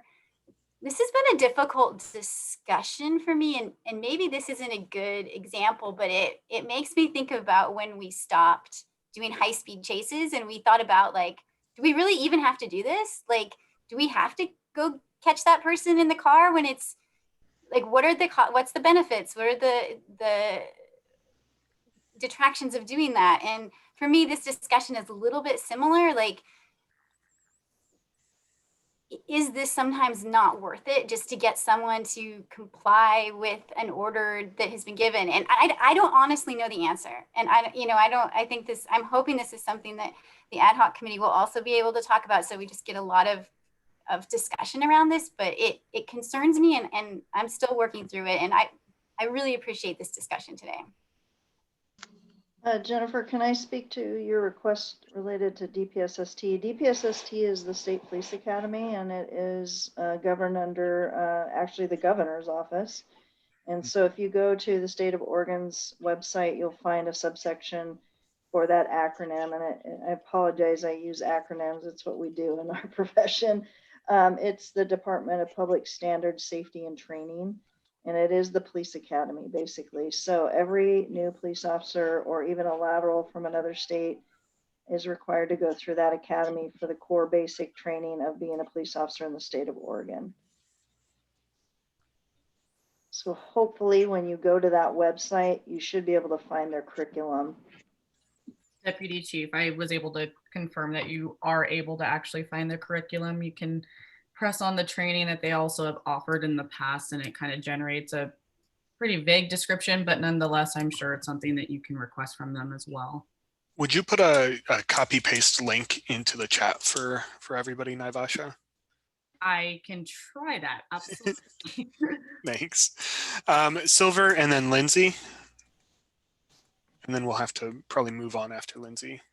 So I just sent the copy paste of that link because I looked it up right away, and I don't see any of the policy. I do want to make sure, as Councillor Ye had said, I want to make sure that we're moving forward and not backwards. So regarding the chokeholds, and I will say personally, this has been something that I've been very vocal about at the ad hoc committee. I know as a child growing up in Los Angeles under the same Los Angeles Police Department that dealt with Rodney King, that chokeholds were always something that we were made to be afraid of.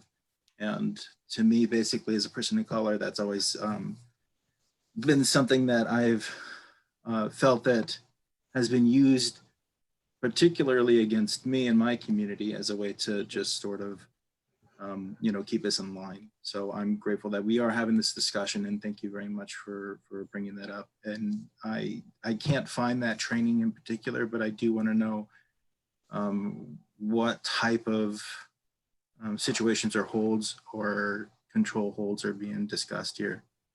And I do appreciate even the consideration of that. I think that might be one for Sergeant Williams or. Yeah, I've been digging around trying to find where they actually post. I imagine there's got to be, of course, it's a government website, so it's not always crystal clear. I would imagine that there's got to be some basic police training curriculum. I mean, you can look up all the training I've had specifically. That's all public, so it's in there somewhere. I would assume it'll take a little digging around, I'm sure. The chokeholds is not a thing here at EPD. It's not going to be. So I can certainly assure you of that, Silver. I know that's been something that's has been of importance for you to discuss, and that message from the community in large, from the carotid being a specific technique all the way down to the chokehold, which has never been particularly allowed outside of a deadly force type of a situation. Thought I was going somewhere else with that. I think I was, but then I totally lost it. Was there another part of what you were saying, Silver, that? Well, I mean, just I keep thinking back to this. I know that, so when we see the video of George Floyd, he was detained and he was on the ground, and the sheer terror that I went through in that situation was to imagine being a person who's already detained, who's already compliant, and just having my life taken from me in such a cruel manner. And I know that we are saying that we're not using chokeholds, and I know that we're saying that we're not using arm bars and strangleholds. But I know myself as a child personally, when I was growing up in Los Angeles and we were told, you got to beware of the police, you got to beware of this. It was never really a situation where we were told as a 10-year-old that we were going to be shot. It was always that stranglehold, that chokehold, that detainment is the thing that we were made to feel afraid of. And if we're already saying that we're not training, if we're already saying that we're not using, if we're already saying that we're not gonna utilize these unless it's a life or death situation, why can't we just take that final step and say that we're gonna ban the use of these holds at this department and move like other departments across the nation have done? And I know that it's not gonna end, it's not gonna end. I think to me, it would feel as though it's a step in the right direction for this department to say, we know that these things have taken place. We know that these things are things that have been seen time and again at other departments. And we're willing to take that extra step to say that we're not going to even allow them. In a life or death situation, I know that, I'm willing to say that in a life or death situation, that's understandable. In a life or death situation, that makes sense. But we're not seeing life or death situations with Eric Gardner. No, We're not seeing life or death situations no, with George Floyd. no. So why don't we just take that step and say that we're not going to utilize this hold, that this department is not going to utilize these holds, because we know the outpouring of people's concerns across the nation regarding these particular holds. That's what I was going to say. I don't see any reason why we couldn't add a sentence in this section that says that chokeholds and strangleholds are not allowed absent deadly force. It doesn't take anything away from the policy, and if it gives the community better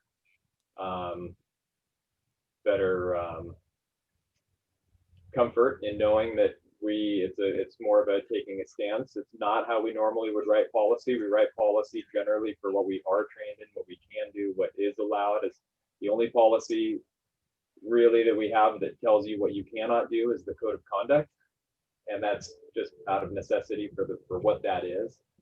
But I certainly don't see any reason why it wouldn't be reasonable to add a single line that just says that, especially if that builds a little more trust with the community. So I'm 100% agreement on that one. If I remember right, Eric Gardner was not killed by a chokehold, though. It was an arm bar, if I remember right. And that leads to the greater point that I think Silver is, and Jennifer before him was making, of how much are these holds actually necessary for enforcing the law and gaining compliance. Sorry to punt you off a second, Lindsay, but I wanted to follow up on Silver's comment. It's coming in cigarettes. Yeah. I think it goes beyond just chokeholds and strangleholds, and speaks to the broader use of pain compliance and other holds that aren't traditionally seen as dangerous in the same way that carroted holds are. It's the sheer animal aggressive portion of those holds that are the most brutalizing to the communities of color, because we know that we need to be compliant. I was told at a young age, yes sir, no sir, look the officer in the eye. You don't run away, because you could be, accused of doing something improper. As a person of color who was raised in Los Angeles, who learned early on, respect that authority, respect that officer who's before you, to have the sheer animal brutality of having those holds placed upon you is what's the most frightening and what's the most detrimental, I think, to those interactions. And it would mean a tremendous amount of progress, I think, for the department to step forward and say that we see that and we're willing to just stop it and put a ban on it.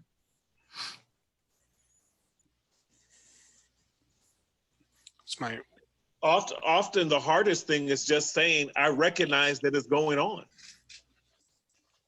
That's the part I just want to make sure. I see what you're talking about. I know what you're talking about, and that is wrong. And when that step is taken, then it's easy to take those things away. But you have to acknowledge it. I'm hearing, sorry, go ahead, Deputy Chief. Well, I'm 100% hearing, and it is my belief that we have done exactly what you've asked of us, that we don't train in these techniques, we don't sanction these techniques.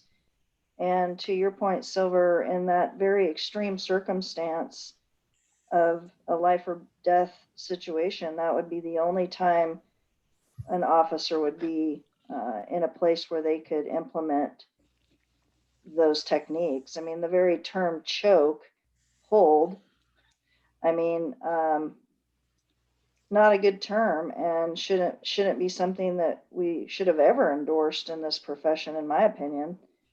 Parotid restraint, again, you're playing with somebody's lifeline, and I'm not a fan of that either. So I am hearing you. I am, when I hear your emotion, I feel it actually, even though we're on video conference, my palms are sweaty. What I can tell you is we're going to do the best we can to blaze a trail in the right direction. That's my hope. I've spent 25 years in this career. I know I can only speak to the path I've taken as an officer, and that doesn't speak to every other path. But I'm second rung from the top, and my commitments are to run a police department that holds those same values and respects everybody in this community equally, no matter what. And I know that I've done that. So yeah, I don't know what else to say other than I'm sorry, Silver, that and Dallas, that this stuff continues, and there are no you're not going to stray too far from me or the chief or all the people that I've been blessed to work with at EPD that have a lot of anger over what happened in Minneapolis. I mean, rage to some extent. I will be the first to admit, I never watched that entire video. I couldn't do it. I got about a quarter of the way through and I knew what the outcome was going to be. I already knew that. I couldn't do it. So, I say this and hopefully you appreciate it, not on my watch. That stuff's not happening on my watch. I can't control everything everyone does. But that's my goal, not on my watch. I appreciate that. I think, unfortunately, we are running into time. I'll let Lindsay go. I also think there's enough discussion around this that it will make a return. And I'm interested in exploring, like Silver was saying, and Jennifer was saying, the absolute necessity of all of this. Lindsay? So to specific remedies then, I would like to request, if it's possible, to send this policy back and have EPD make an effort at adding a sentence as Sergeant Williams recommended. I don't know what that needs to look like, but it sounds to me, Silver, from your testimony, that more explicit language, even though that is not typically how we write policies, may be a necessary step and something to remedy a specific harm. So I would like to request that. If y'all want me to make a motion and the whole board wants to request that, that's fine. We could do that. The other thing that I'll just circle back to is, again, I would like the de-escalation policy specifically referred to, because if it obviously the de-escalation policy applies to all things, but we specifically call out the use of force policy in control holds, but de-escalation is a critical component of not getting to these situations in the first place, right? So that's all I'll say. I guess I'll just make a motion while we're here. So I move that that EPD return this policy to the police commission with explicit language prohibiting armbar holds from the control holds in the control hold section of the policy. Do I have a second? But we're looking at strangle and chokeholds. Yeah, that's yeah. So yeah, strangle and chokeholds. I will admit I don't understand all the nuances between all of the different kinds of ways that you can harm someone with your arm across their neck. So See, and Yeah. the problem, Arm bars would be yeah, like the only, that. yeah, the thing that I That don't quite makes understand, and I don't know the Eric Gardner specifically exactly what they were doing. I've heard the armbar referred to that. How we refer to an armbar is more in a takedown, and it has nothing to do with the neck. It's stretching the arm out to force somebody down in a downward motion. And so we're going to run into a little bit of a language issue. What I would ask from the commission is to send me, well, I already have it here, off with a mandate to come up with language prohibiting chokehold and strangleholds, because that's more clearly defined, and let me come up with kind of what that specific language is so that it tries to bridge the gap between the commission and the cops. super. So I will just clarify the language then. I ask that EPD come back with explicit language banning the use of chokeholds and what was the other one, Sergeant Williams? Sorry. Strangleholds. Strangleholds. Thank you. And I think and that they bring and that the policy come back to this commission for review. Cool. Bonnie seconded, I believe. Excellent. Everybody in favor, say aye. Aye. Or raise your hand. Aye. Excellent. Anybody opposed, say nay. All right, that's unanimous, and we will bring this forward. I don't know if it will be next month. It might be another month after that, but as soon as we can. If I could ask, rather than only halfway talking through the sections that we've talked through and then having more discussion next time and then having more changes, I would prefer if we can run out the conversation that we have in the sections that we're in, and if we need to bring it back for future sections, that we do that. So if we're still having useful conversation, that we continue the useful conversation and then continue later on the others. We kind of ran into that with the pepper ball, and then it came back and we've talked about the same sections several times, and so that is exactly what I was about to propose, knocking off impact weapons until later and continuing the control holds discussion to give you enough clarity to bring it back with the fixes we want. Or rolling into the first part of impact weapons if we get there. I mean, we don't need to. I don't. Looking at the time, I don't know if we will. But is there anybody opposed to that plan of action? I just have a question real quickly. So so because tear gas was removed completely, are we ever going to talk about that? We will. Yes. That's the hidden fourth section that we were going to talk about. That'll just be a completely separate policy to bring forward that needs to be written, because it doesn't even exist. We have the several paragraphs here so far. So that's making it definitely more a robust future agenda item. And yeah, that might be what's on next agenda. But seeing no objections to that course of action, I'm going to take it as universal consent and reopen the queue on control holds and any additional clarification or comments or questions folks have on that. I'm looking at the Department of Public Safety and Standards and Trainings, and I'm not finding anywhere near the training that they have on these specific items. I did send a link. So if you're actually clicking into each class section, it'll actually populate all the trainings. You have to kind of go through each training and it has them listed there. But to get a further description of it, I imagine that's something that you would also have to defer to DPSST on. I'm still searching for something that is gives more information than what I just sent out. I will also, I would like to be a little bit cautious when it comes to us. We're operating at the state level. I think we're a huge player that has set precedent and changed the way enforcement works in the states. I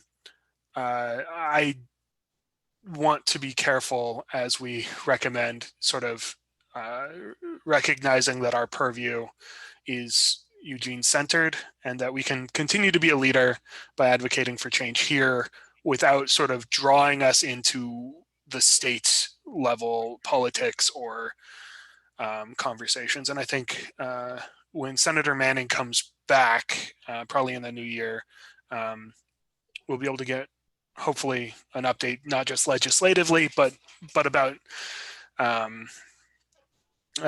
DPSSTs. Yeah, struggling with the acronym, sort of how that functions, and maybe making it an additional informational session on a future agenda as well. I also think that the core of the conversation here, and the core sort of moral dilemma, if I can pontificate for a moment, is that policing, at some level, policing requires a certain amount of violence, frankly, in some situations. And I think there's a lot of legitimate disagreements about how much and under what situations. So that seems to me to be the crux of the conversation, and the way, arm bars have been used, and whether it's a chokehold or an arm bar or whatever technical term we use, it's been used to kill a black man somewhere in the U.S. So I don't. At a much higher rate. Mm-hmm. So I don't know that it's just chokeholds or just strangleholds. I don't think that sort of legalese is particularly pertinent to the concerns that people have, if I'm hearing folks right anyway. Silver? Yeah, so Eric Garner was specifically killed of an illegal chokehold that was applied to him. The term armbar, I think, is something that's confusing because in some types of wrestling, they say that an armbar is something that you use on the neck, but that's not necessarily, using an armbar in the department where the arm is placed behind the back is not something that's going to be lethal to somebody, and I have no issue with removing that. Yeah, just for clarity on the language in which we're referring, an armbar takedown or an armbar is basically the extension of the arm away from the body, and an officer then would place their hand on the back of that shoulder, and it's used to basically drive a person to the ground. There is no intersection of the head in this move. It is one of the most utilized control techniques of an actively resistive suspect that we use, a lot. So I want to make sure that we're bifurcating that away from this conversation, because it is not even remotely close to anything in and around the head, the breathing, the neck. So that's fine. And just for clarity. Hey, Sean, I just want to add, because I know him quite well. Senator Manning is 100% against chokeholds. Mm-hmm. I want to make sure, because I thought I was overhearing that. I know where he's going with it. I don't know how that has been legislated already. The removal of chokehold language from policy and police departments has already been legislated. By Senator Manning in part. Yes, right. Very largely in part. It's against the law. Correct. It's already against the law. Excellent. It's really it's against the law, so why not just say it explicitly in the policy? Exactly. Which is Silver's point.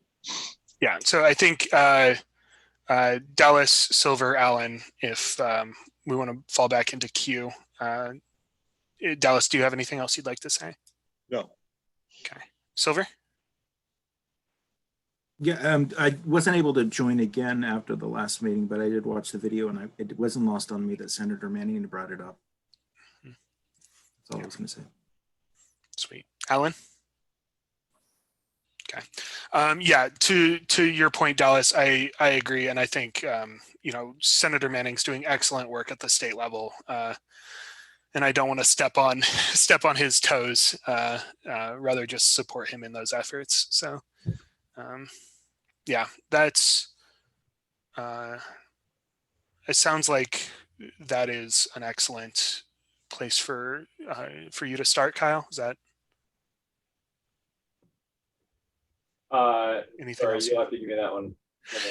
That's an excellent place for you to as a launching off point. Is there anything else you want? Any other clarity that we as a commission can provide? Oh no, I think so far I think we've got lots of room for me to work here. Okay. Excellent.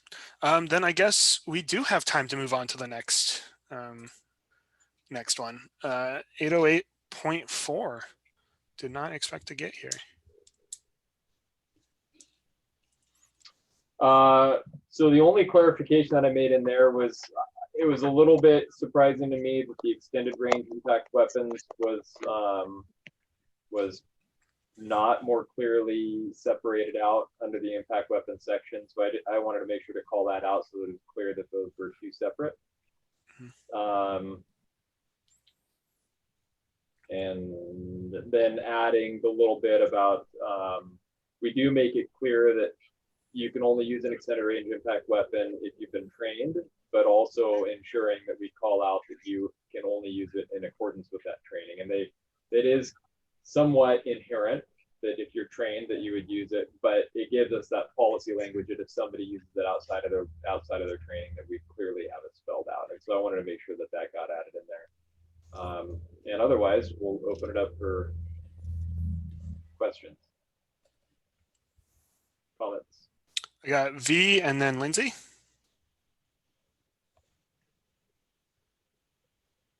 So Kyle, what exactly is an impact weapon? Can you describe that a little bit? What exactly is an impact? To what that is, so please educate me. Yeah, so under the first sentence there, Department of Approved Impact Weapons, the ASP baton or the PR-24 are the two primary impact weapons. Taser rotated in your hand could be an impact weapon. A flashlight could be an impact weapon. We don't list all of the potential, the things that could be cross-utilized, but the primary two being the ASP baton, which is a collapsible baton, and the PR-24, which stand by. Yeah, what's a PS-24?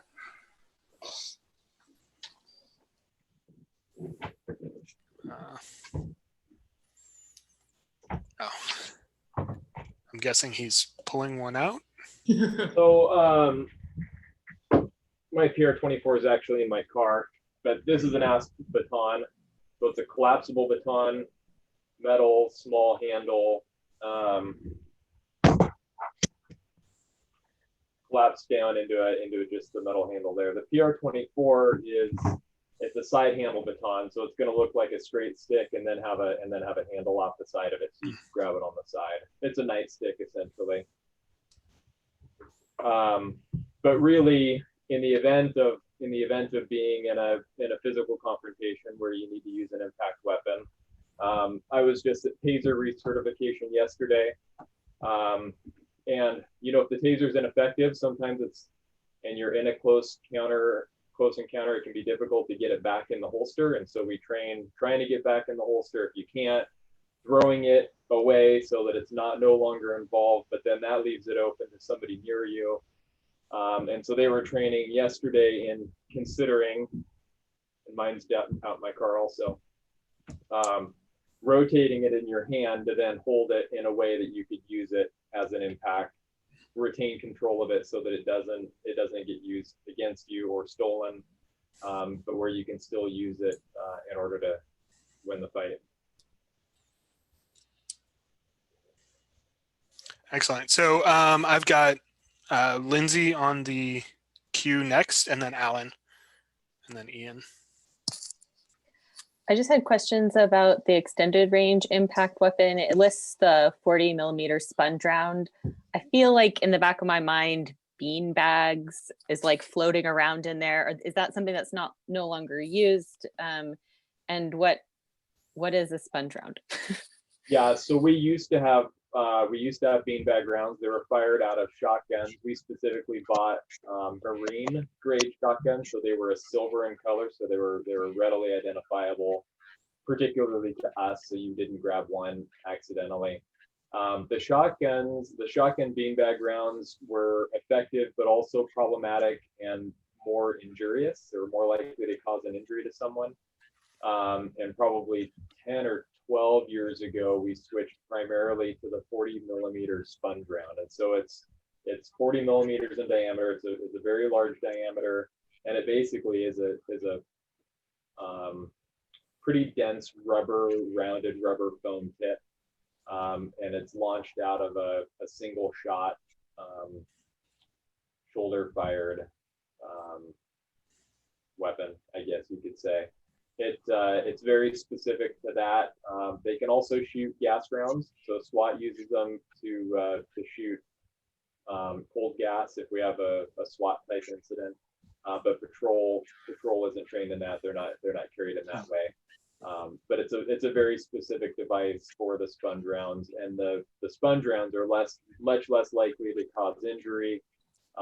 We also can use them to break windows, and the beanbag rounds had a tendency at times to tear on glass or other things, and then you're spilling all these little BBs all over the place.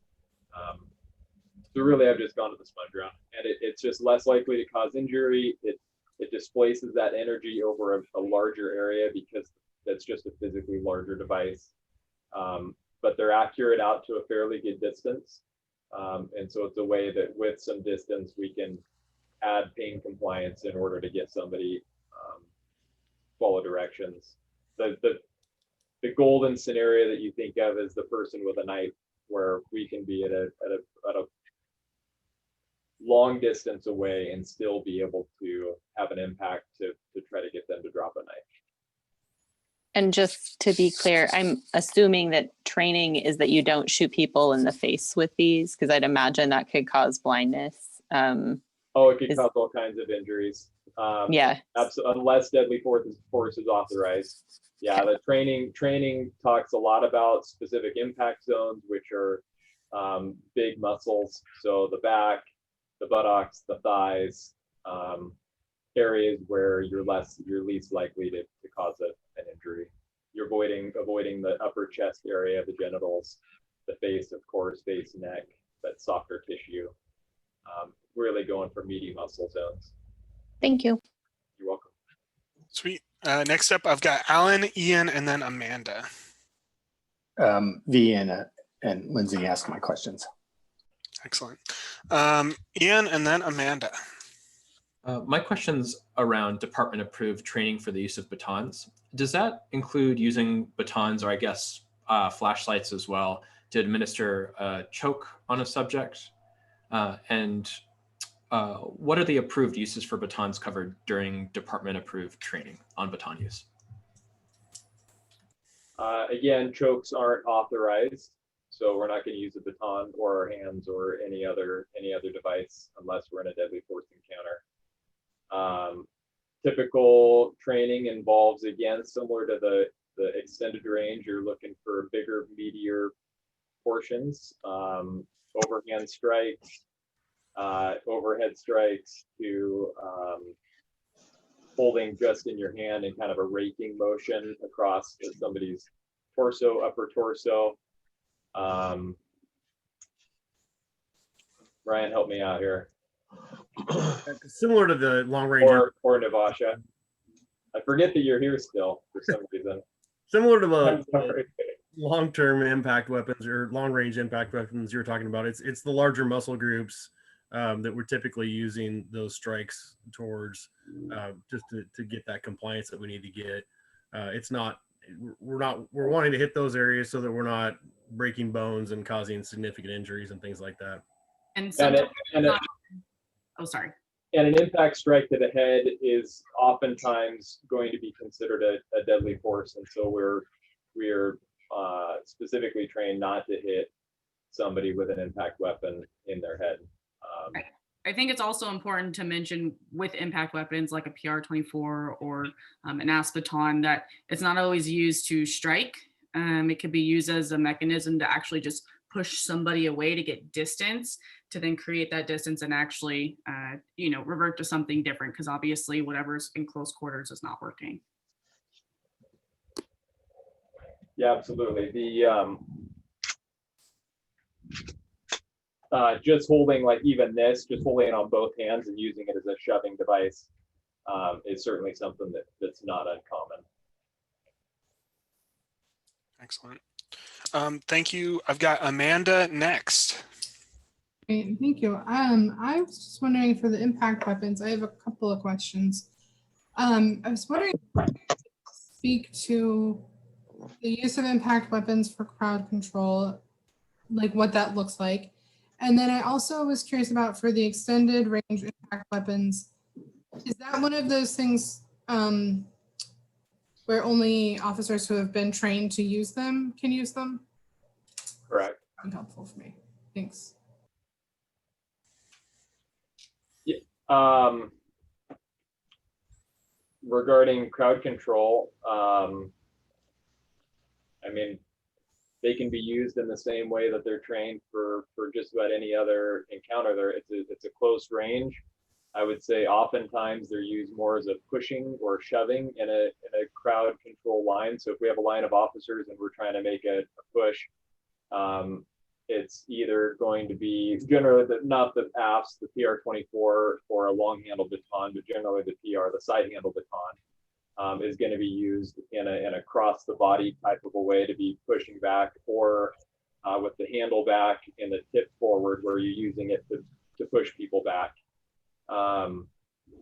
That's generally where it's going to be used. An actual striking maneuver or method is an elevated level from there. So that's generally going to be if there's a higher level of danger, or in the process of effecting an arrest, depending on what kind of resistance or chaos is happening around you.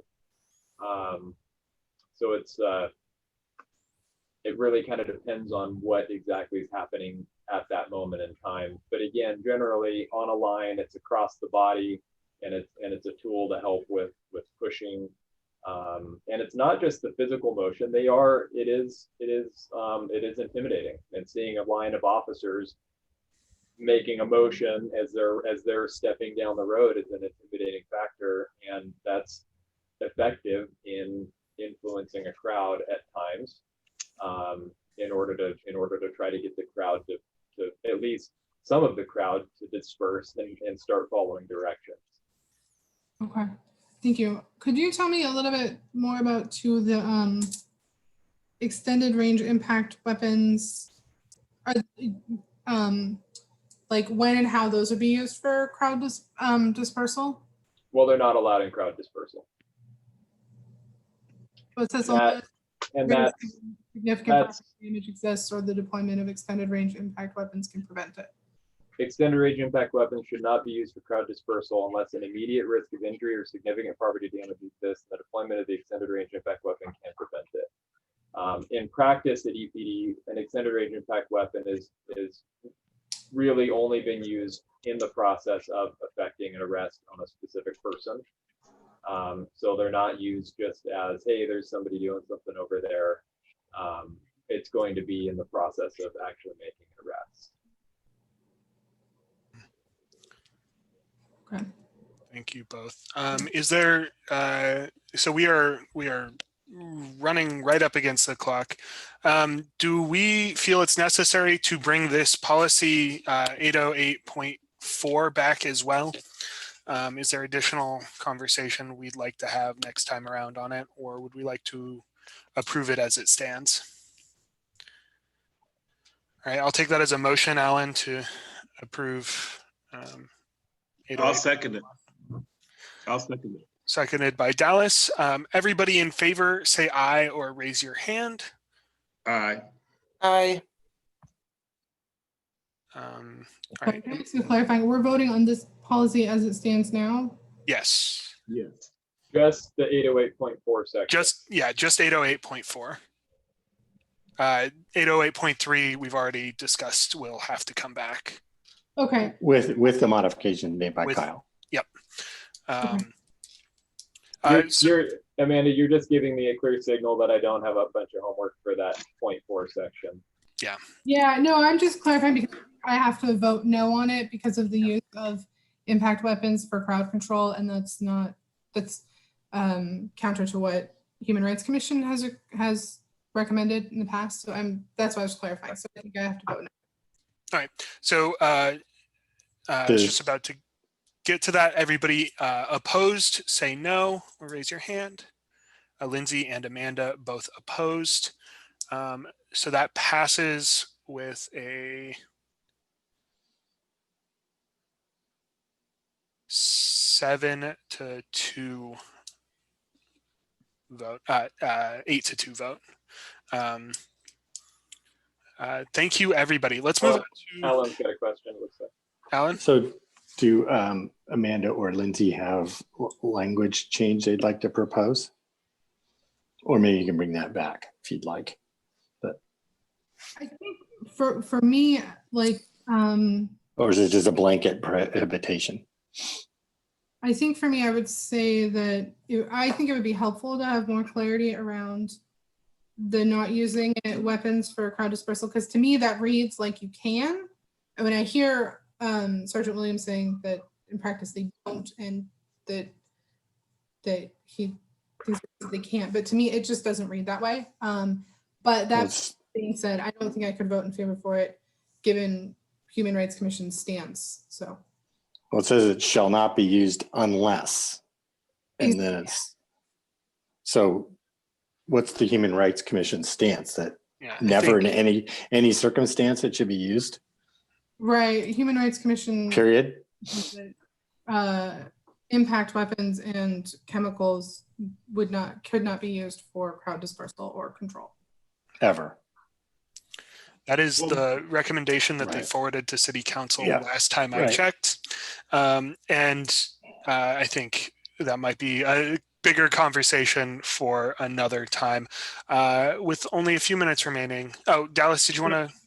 I want to make sure we're all on the same page real quick. And I 100% get the point that you say nay, you say no when, and then you say yay or no, yes or no. Mm-hmm. Okay, so my question is this: as we proceed on various things on this committee, regardless, if something doesn't go by, do we still have to revisit it? We don't have to necessarily revisit it now. Okay, this is just a question. Yeah, no worries. Setting the agenda is something I am still working out as far as my skill sets go. So I don't take any offense from your questions at all. For 808.3, that is something that I do think that there's general consensus that we revisit. For 808.5, it sounds like, 808.4, it sounds like there's general consensus that it's good enough for now and we can revisit it in the future, particularly if the ad hoc committee or if the Human Rights Commission has additional insight. I would be hesitant. Yeah. Can we give Lindsay just a minute or two to maybe provide, we haven't really heard if she has any specific component issue, or if it's along the lines of Amanda and the Human Rights Commission, and I'd like to be able to get a brief, even if it's a snapshot, to know whether or not we really should come back to it, because if there's something else, I'd just like to have that opportunity, even if we're 5 minutes late. Yeah, Lindsay. Yeah, so I'm very likely in the minority on this, and I don't want to hold it up if everybody else is comfortable with it. My main discomfort is the language about significant property damage. So how do I say this? Preventing significant property damage is not as important to me as preserving life and well-being of officers and community members, people. So while I do not in any way condone property damage and think that people who do property damage should be held accountable legally, I'm not wild about using this particular mechanism to prevent it. That's my concern. Jeremy, did you have a point of order? Yes, in that we are going to have a motion to extend. It is 8 o'clock if we are going to continue this conversation. I move that we extend the meeting for no more than 10 minutes. Excellent. Second. Everybody in favor, say aye or raise your hand. I Anybody opposed, say no. All right, excellent. Yes, thank you, Lindsay. The note on property damage is warranted. As far as bringing it back, I'm hesitant to bring it back without something specific from an outside agency. Well, the whole policy is going to come back. So if Yeah, somebody exactly. comes with it later, we're not going to just bring the 2 sections that we adjusted. You'll get the whole policy in its entirety, and then if somebody has further, we can go about it then. Jennifer? Yeah, I just want to make sure I voted the way so my understanding, you said that you would only use them if you were trying to like strategically arrest a person. You wouldn't just start shooting at people that were doing, I don't know if shooting is the right word, projectiling things at people who were like breaking windows. Like you wouldn't just be like, y'all are breaking windows, we're going to shoot you with sponges. Is that correct? Yes, that's correct. So it says significant property damage. I wouldn't count windows as significant property damage anyway. And it's not going to be used as a means of simply trying to stop that behavior. It is going to be a tool once we've decided that somebody's doing that. Maybe they're in the act, and we're going to then go and put hands on or make an attempt to make an arrest. Maybe in the most extreme of circumstances where we're not able, somebody's got a Molotov cocktail that they're getting ready to throw or something or substantial. It's possible that we could use an extended range and realize that we're not in a position to make an arrest, but we're talking a very significant event that somebody's about to begin, that could be used in that circumstance. And so we're talking pretty high level stuff. And generally speaking, it's going to be when we are in the mode and planning to make an arrest, although you never say never, never say always. But that's how it's been here for, boy, a long time. So that's a deep-rooted order of operations for us when it comes to the sponge rounds and what used to be our beanbag shotguns. They were used more liberally long ago, and that has evolved significantly in the last 15 years. Thank you. Excellent. Let's move on to closing comments really quickly. Let's start with you, Bonnie. Really quickly, can I change my vote? Just real quick. I suppose, yes, we can addend it to a no vote in the record. Why? Oh, well, I actually don't feel comfortable with my original vote. So, like, do I elaborate? I mean, having reread it, I just feel like I have a lot of questions, and actually I shouldn't be saying yes when I have a lot of questions, so. All right. Is that your closing comments as well? Yes. Okay. Silver and then Alan. Yeah. So I'm grateful to you all for hearing my emotional pleas tonight, and I'm really glad that I serve on this body, because I know that you all do here, and that we are trying to make a difference. At the end of the day, I want everybody to go home safe. I want the officers to go home safe, and I want the people from the community, if they did something wrong, arrest them.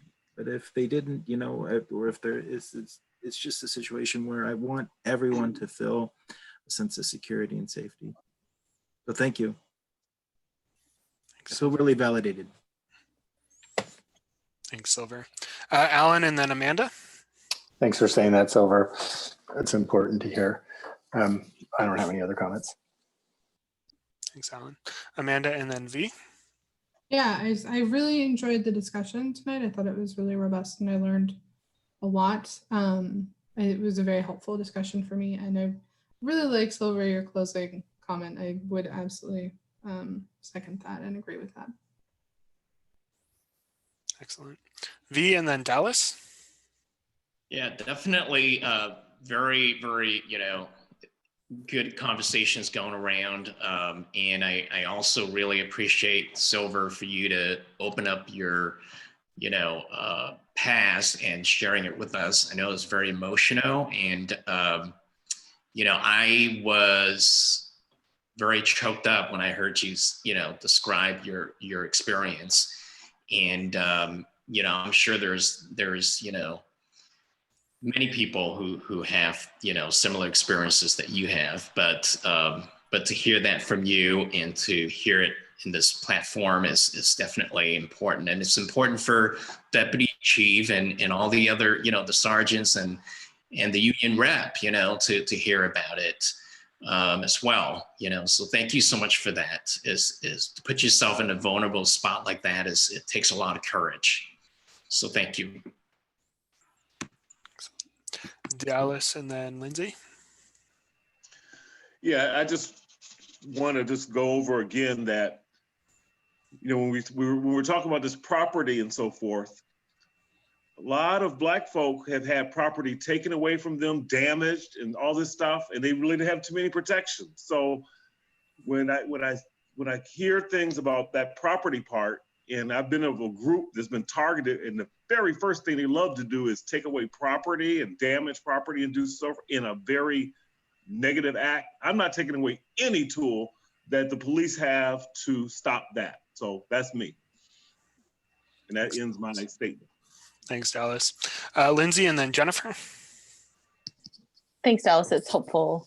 I guess my closing comment is just that I think we do our best work when people bring their whole selves. So I appreciate that people at this table are willing to do that. And thank you, Silver, for doing that tonight. I also appreciate the vulnerability and willingness to share with me something that's not my personal experience. So thank you all.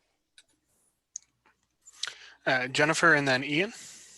Yeah, thank you. I also thought tonight's discussion was really good, but I wanted to circle back to what Deputy Chief Jepson said in her talk about really focusing our department more on domestic violence. I really appreciate you bringing that expertise that you have built over the years in that area to our community. And it sounds like we're on a good track. And I look forward to your suggestions for the CSI stuff. So thank you. Ian and then Macy. Wanted to express my gratitude for being a part of this body in which people, both commission members and officers, feel that they can be candid and forthcoming. Thank you, Nate, for setting that tone. And thank you, Deputy Chief, for sharing your experience as a police officer.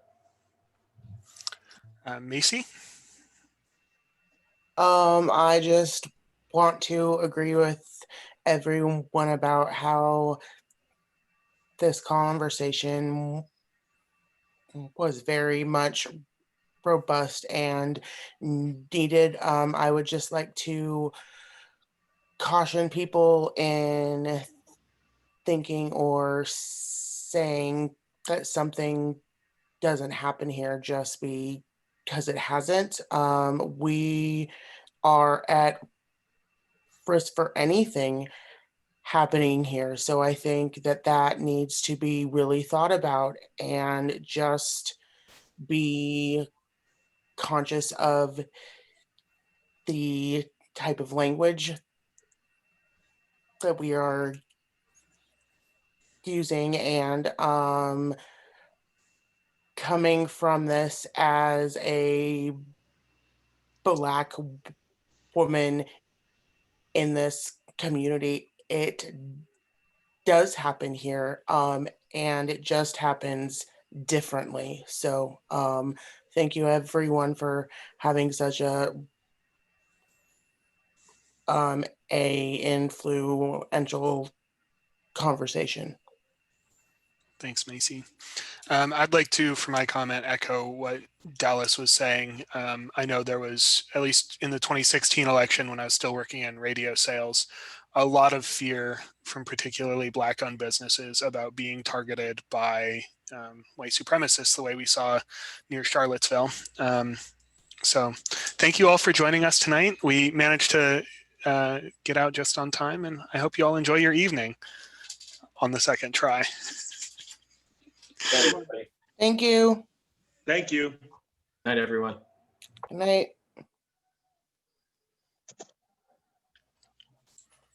Thanks for joining.